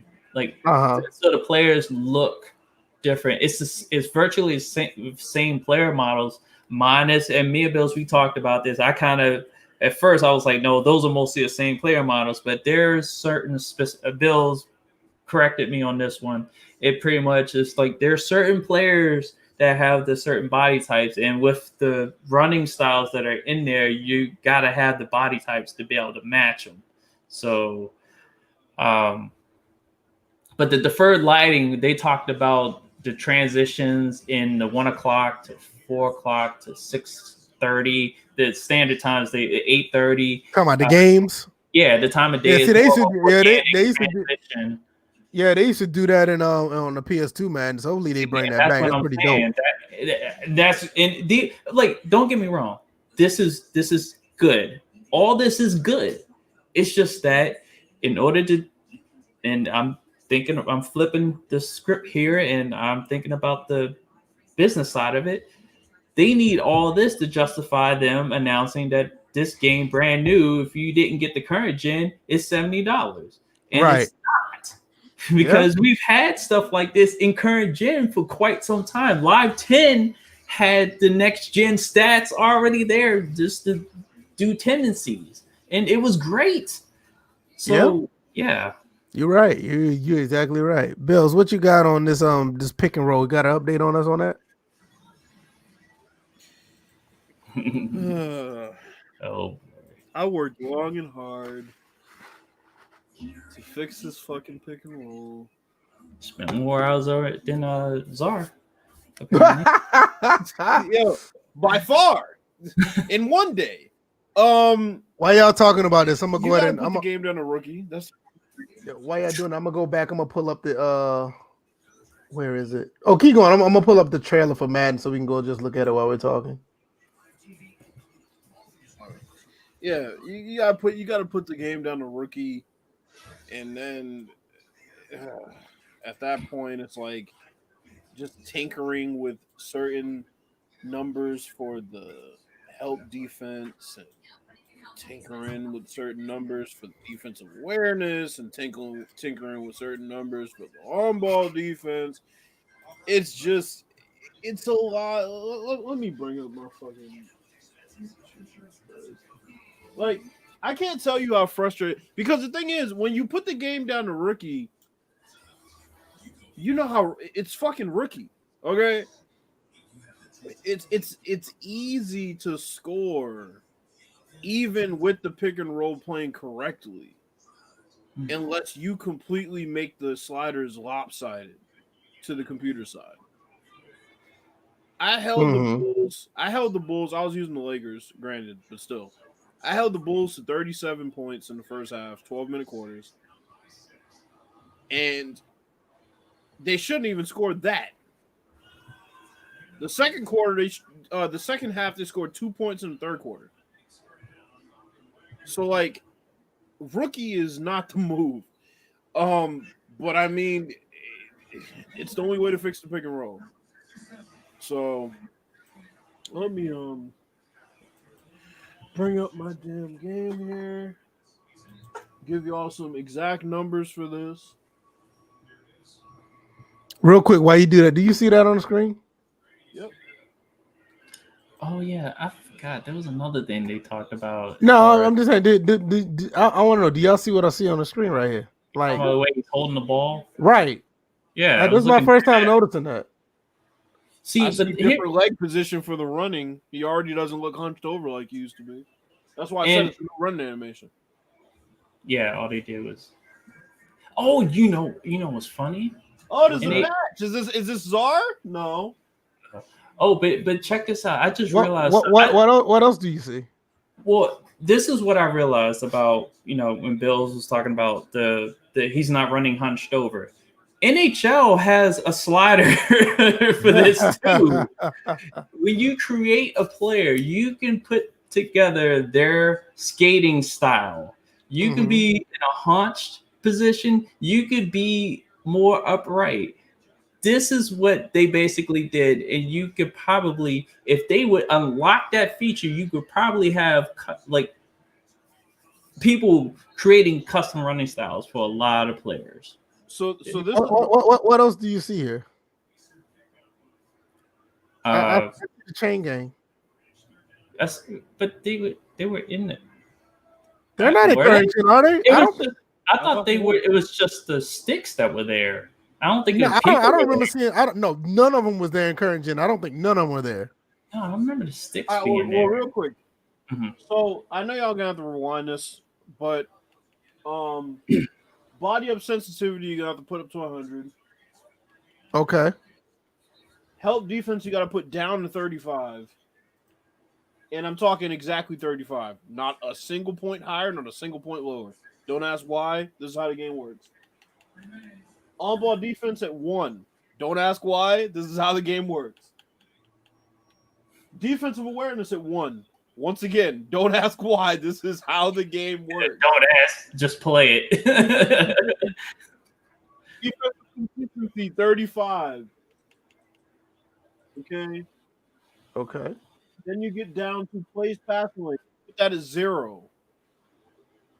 Contest shots at 100. And you have so once you set those, save them, then you're going to have to go back to settings, put it on rookie. Then you're going to have to go back to the sliders, load your sliders, then save them again. Then the pick and roll should be, for the most part, fixed. But like I said, then you're going to have to start tinkering with the shooting sliders because the computer is too easy to play against at that point. On rookie, they don't make adjustments. They don't play up to their ratings. You have to kind of circumvent some of those things. But that's how you fix the pick and roll as of now. There was a patch today. I'll check it out at some point. I'm sure Czar didn't do anything to the pick and roll because he thinks it's fine. So, yeah, that's my spiel on help defense and pick and roll. If you want to hear any more, then I'm going to have to stream because I don't want to get into too much detail about things I've been seeing as far as that. So I'll just do a stream at a later date. Okay. Oh, good. Just to go back to Madden real quick, I know Quaface was like, I see a port, LOL. Now, that's... The trailer already debunked that. I don't know.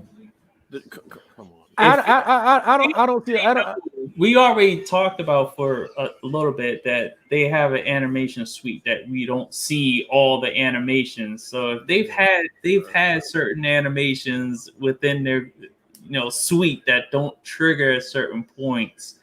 The running animation that they put in from Madden 25 automatically makes this not a port from Madden 21 current gen to Madden 21 next gen. Okay, then a port from Madden 25. I'm not going to disagree with that. I'm saying what do y'all see in this clip right here? I see a different running animation from Stephon Diggs. Yeah, I see him not. I see him accelerating. I do see that. I'm looking at the line playing the quarterback. Nothing. You don't see nothing different from the line play of the quarterback. 50 not really rushing the quarterback, but playing out a 2-man sequence. That's what I see. I was gonna say, what the hell is he doing? What I see is the 50's not paying attention to the quarterback, but what I see is number 60, the offensive lineman, like he's get shifted into the double team pass block. So shifting still in the game. Shifting. Yeah, I think shit. Now that could be because the game is slowed down and is sped back up when he throws the ball. That could be it, but I think it's more shifting than anything. You know what else I see in the background? Flat ass fans. Look at the fans. No, you're right. I see that too. They're rendered flat. Like not all of them, but like they look like that boat character in the Spider-Man game that came back. Look at number 90. Look at number 90 up here. They're flat. Look at number 26. Flat. Look at number 46. Flat. Look at number 20. You like he's leaning. Flat. Yeah, the crowd looks terrible. COVID football. No, yeah, exactly. They're like they're a bunch of cardboard, so I guess they're accurate. What I do like out of this, though, I love Josh Allen's throwing animation. That looks really good. I love the start of it. I don't like the finish of it. Yeah, it looks like they morphed the old. It looks like they morphed the new one with one of those sorry ass old school animations they have. To me, what it looks like he's throwing off his front foot. That's what it looks like. I don't like the follow through though. Because that's what I'm saying. The follow through looks like he's throwing off of his front foot. Yeah, because they have that animation in the game already, and I don't like it. I don't have a problem the way it looks though, but I can see what you're saying. I'm glad he's not doing a full wind up like they used to, because that's the first thing I noticed as well. Right. Y'all want to talk about John Wall and Westbrook? Y'all still want to talk about that? Yeah. I know you said you wanted to talk about that. We can talk about that. It's a terrible tackle. Yeah, the same. Put him down by his figurative jersey. Yeah, it looked crazy. So what y'all got about these about those two players, Wall and Westbrook? Well, I know this much. I know it's been rumored and it's been thrown out there plenty that that the Wizards and Houston have been talking about a possible 1-for-1 trade between these two. Mhm. And I think Bills and I, we kind of touched on it on the last podcast, was the fact that for the Wizards, this would not be a good move for the simple fact that you're building the team around Bradley Beal. You're bringing it, if you make this trade, you're basically bringing in a guy that you would have to shift. Oh, that was nice.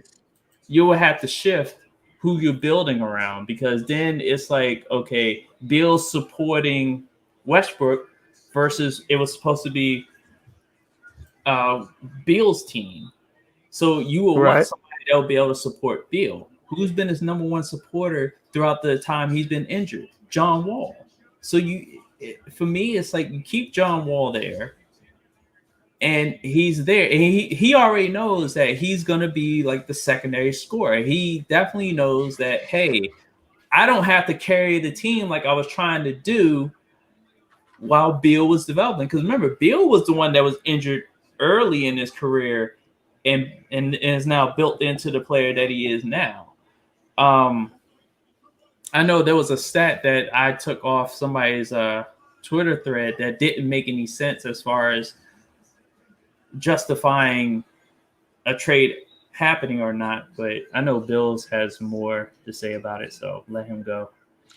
Where? Let me find that. First off, because it was fucking so egregious. Okay, here we go. So, these dumbasses, to prove that Westbrook is better than Wall, showed their head-to-head matchup stats, and the fact that Westbrook's won 10 and John Wall's won 2. And then it says John Wall is 15.8 points per game, Westbrook 26.2 points. He shot 45% from the field. John Wall shot 33. Yada yada fucking yada. That makes no case for who is better to play alongside Bradley Beal. None at all. Head-to-head matchups, when you had Kevin Durant for 60% of those, I mean, really? Why? Like, that's utterly ridiculous. Because John Wall, I'm pretty sure John Wall was injured for at least 2 of those meetings that would have happened when Westbrook was by himself in OKC. Mm-hmm. And matter of fact, one of those matchups, the Wizards blew out the Thunder, and it was practically a runaway. This game took place in DC, and John Wall was just going crazy, throwing behind the back passes. They were hitting open shots. It was just all out mayhem, and you don't see that type of game. Like for Westbrook, when they play the Wizards, Westbrook pretty much is Westbrook. But when Wall goes off, it's a different. I'm like, it's a different thing because he's a playmaker going off. My question is, for the people who want to defend Russell Westbrook and act like he's better than John Wall based on those stats, is Damian Lillard automatically better than Russell Westbrook? Because every time they go head-to-head, Damian Lillard gives him the fucking business, and his team wins. I agree. I agree with that. No, I don't even watch basketball, and I know that. So that's what I'm saying. You can't go by head-to-head matchups to decide who's a better fit for Bradley Beal. They were playing in 2 different systems. They had 2 different roles on their team. So that's just dumb. John Wall fits with Bradley Beal better because he will immediately accept that role and already has as the guy who will be the number 2 on the team. Bradley Beal leads the team. Russell Westbrook has this issue everywhere he goes. He doesn't know what his role is supposed to be. It's never agreed upon. Even when he got to Houston, they couldn't agree on whether he should take mid-range jump shots or not. It's always something. So him going to Washington, to me, is a lateral move for Washington. John Wall going to the Rockets is a great move for the Rockets. But as far as Westbrook going to Washington, yeah, it's either a lateral move or a downslide for Washington over Wall. Yeah, and I'll just look at the overall chemistry. I think a lot of it definitely hinges on the fact that they've dispelled this whole rumor about Wall and Beal infighting. I thought that was ridiculous. Every time the media kept bringing it up. Matter of fact, the person that was the stats that you pulled up, the person that that retweeted that and responded to that, she thought honestly, she thought them head stats were bullshit too. It's like that doesn't do anything to say that Westbrook was better for the Wizards than Wall. But the fact that John Wall hit by his archetype makes everyone else better. It's not even just Beal. I'm like, you sign Bertans, you're going to instantly make him better by having Wall there. Rui Hachimura, he will be instantly better with John Wall there. The rookie they just signed, I checked him out for a little bit. He becomes instantly better. That bench becomes instantly better with John Wall there. So we get Westbrook. Who has Westbrook made better? I can give from the you, two teams he's been with. I can give you a clear example of how stupid that comparison was by doing the head-to-head matchup. It's almost like saying, who's the better teammate for LeBron, Kyrie Irving or Dwayne Wade, and then you show their head-to-head matchups. What does that have to do with anything? It didn't have anything to do. Like it's just. And then the other thing is, here's what's even funnier, is that the discussion should be who fits better alongside Bill. Mm-hmm. It turns into who is better, which is stupid, because you could say that Thomas Satoransky fits better next to Bradley Beal than both of them.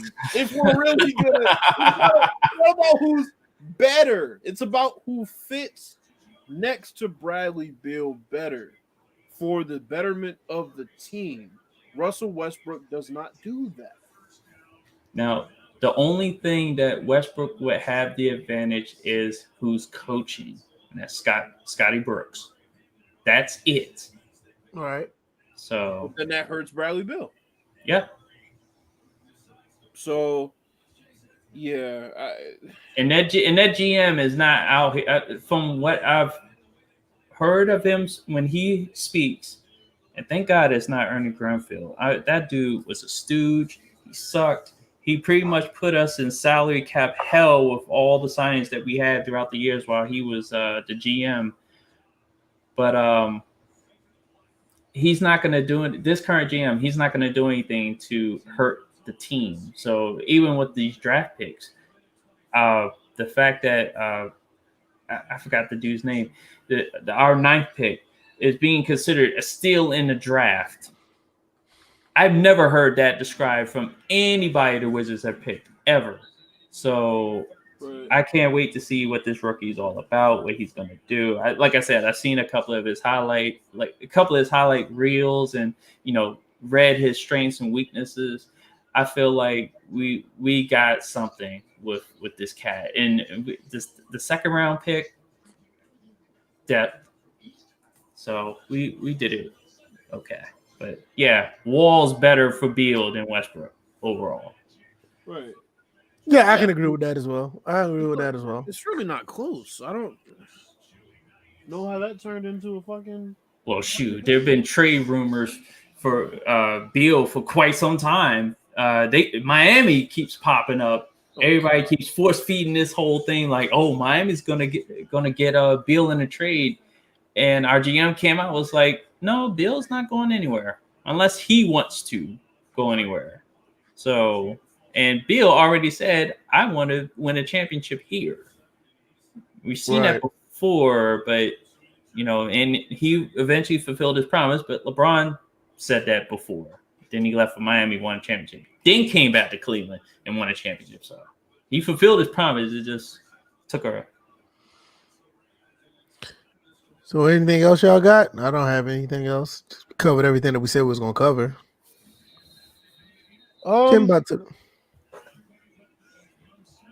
shit! Well, we got to do our picks, right? Man, we can do this shit in 3 weeks, bro. I ain't gonna lie. I almost forgot about those shit. I was gonna bring them up, but it's just like If we do this, I think we did last time we did like episode 189 or something. I totally forgot. I totally forgot about them shits. I ain't gonna lie. Tune in to episode 200 when we bring back. Right. The famous segment, NFL picks. Yo, I totally forgot about it. I'm dead serious. Wow. Yeah, and we'll make people pay $10 more to hear our picks. See, I was gonna do that. I was gonna be like, Madden does it. Total next gen picks. First and Framerates DLC, right? First and Framerates next gen feature NFL picks. I know, right? Pay $10 extra in the Patreon. We'll start picking teams. Yeah, if you sign up for the Patreon, you'll get a private show of us doing the picks that nobody else will never see the light of day.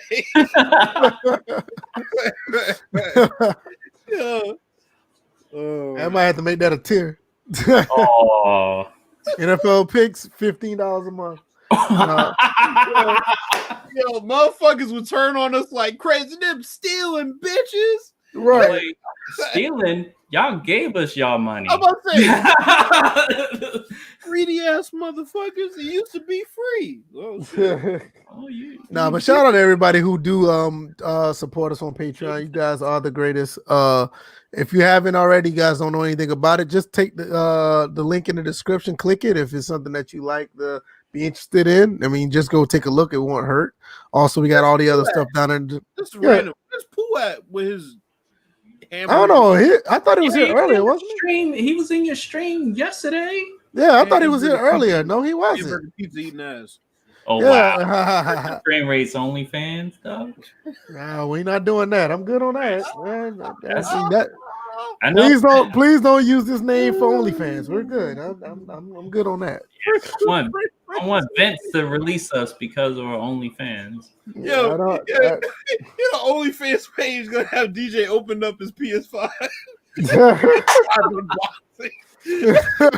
BF is Xbox Series X. The only thing you'll see undressed on my OnlyFans is a pants. Yeah, they gotta take these highlighter ass uniforms off. Bro. Right. Yeah, them just hurt my eyes. They hurt my eyes and I got on shades, bro. Like, oh shit. And this just hurt my eyes and I got on shades. This shit's crazy. Got one team wearing black and one team wearing blue. But yeah, check out everything in the description, man. I mean, we doing big things over here, and I really mean that. There's a lot of things on the way. I'm gonna do some things for you guys over there on Patreon. I'm gonna have a couple more perks to go with Patreon. It's going to be worth it while. It's not just, the tiers we got now are pretty cool, but there's a couple more that I'm going to add to that, and I think you guys will enjoy that probably by the end of the month. Definitely by the end of the year. Also, the merch, Teespring, you know how that is. You go check that out. Follow us on Twitter. Join the Discord. We're in there talking about a little bit of everything.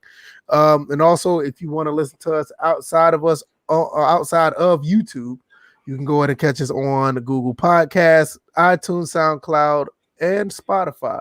And if you do go over there, give us a high rating so people will know what's happening over here. And if you haven't already, click the like button here. Now, as for me, as far as streaming, I will be streaming tomorrow. I'll probably be doing the pregame to the Georgia Southern game. We going up to Army, going up to New York. We're going to play Army. So that's going to be an interesting game. Georgia Southern and Army have never played each other before, but a former coach of Georgia Southern is the coach at Army right now, and that coach got the current coach of Georgia Southern hired at Georgia Southern to be the coach. So it's going to be a really interesting game. Basically, they're running the same type of play style. So with a lot of all these other games that are not going to be played due to COVID, as of right now, our game is still up and running. So it would be nice for people to tune in and watch some Eagles football.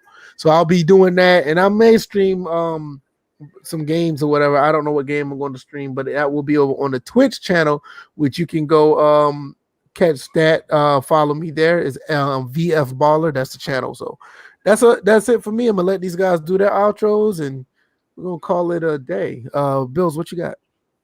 VF, real quick. I want your thoughts on this. Keelan Cole, receiver of the Jacksonville Jaguars, on if he wants to be a Jaguar next season. Oh yeah, I saw it in the Discord. I like being a Jaguar. I'd rather be a Jaguar than a Falcon or like a bird or some shit. Yeah, I saw. Shout out to King David. I haven't seen King David in the chat in a while. He put that in the Discord earlier. I saw that. That is funny. So speaking of the Jaguars, my wife's cousin, he got picked up by the Jaguars week before last. Josh Nurse, he got picked up as an unrestricted free agent from the Ravens, and I guess they had everything that they needed for the Ravens, so they let him go. But he just got recently picked up by the Jaguars, so that's pretty cool. He's closer to home, so that works out. So, but yeah, he can stay where we at. We don't need him over here in Atlanta. We got our own problems. I thought it originally said bird shit, but it said a bird or something. That's why I was like, okay. Yeah, we got our own problems. We're trying to hold on to leads that we get in the first half, so we don't need you. We're good. What else you got, Bills? That's it, man. Follow me on Twitch, JR3 or shit. What is it? I don't even know. Yeah, I plug my own Twitch and forgot. That's what happens when I don't got a banner. But anyway. Right now. No lie, I was doing that right now. BMJ3293. Yeah, follow me on Twitch. I'll be streaming some 2K. Definitely gonna see how this rookie situation plays out on what is it again? JM. Hey man, listen, you said so fast. So for the last time, we do not prepare for the show. JMBMJ3293. So yeah, follow me on Twitch. I'll be streaming 2K. I'll be streaming Call of Duty one of these days. And when Madden comes out, I'll definitely be streaming that. So yeah, follow me on Twitch. Yeah, do that. Follow him on Twitch. Don't delay. Follow right away. What about you, DJ? What you got? What was that? That was lame.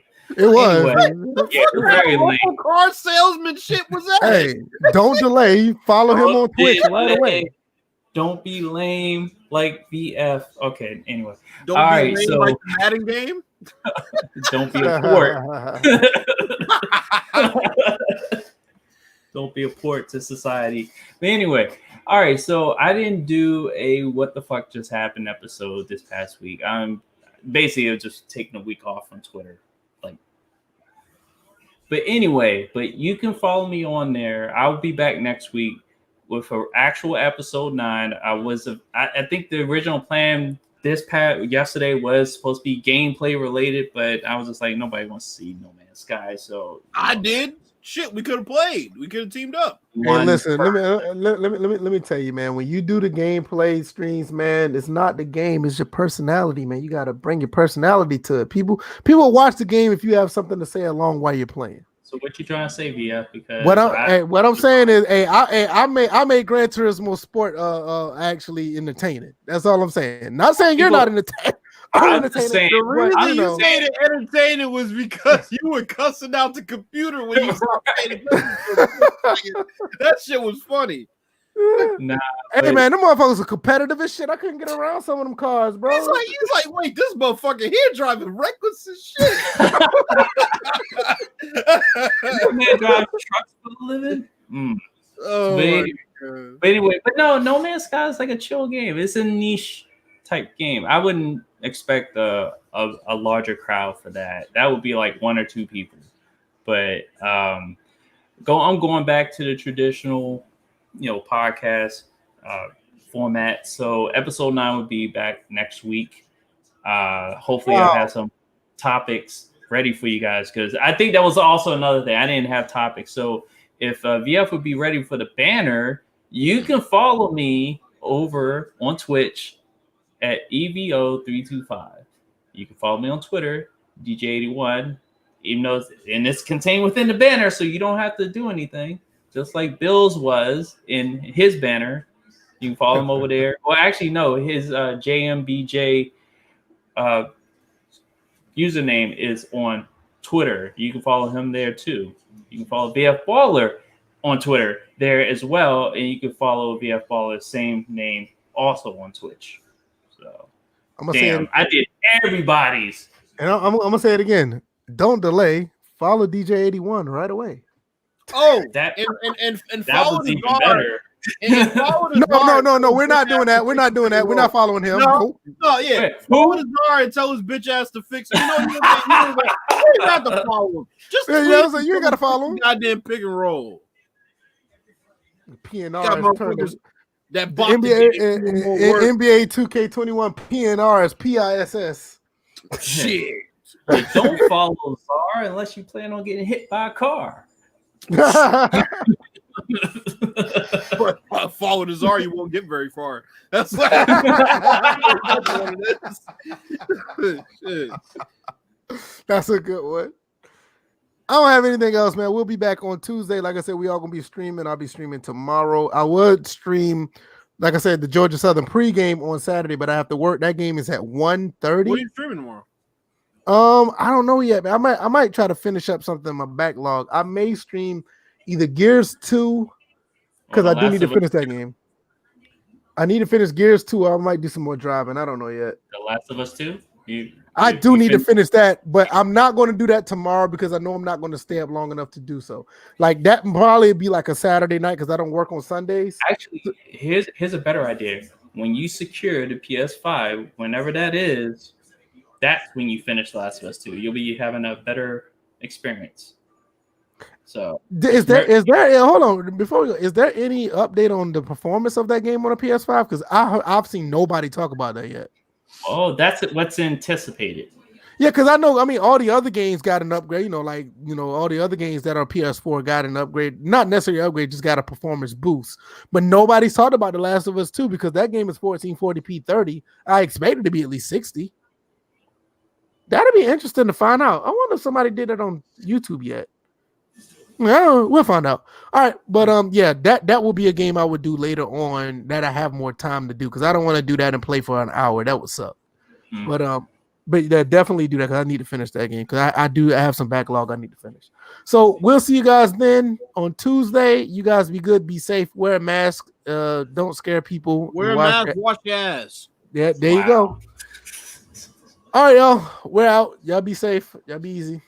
Peace. Peace. Don't gotta go home. You gotta get the fuck out of there. Damn right.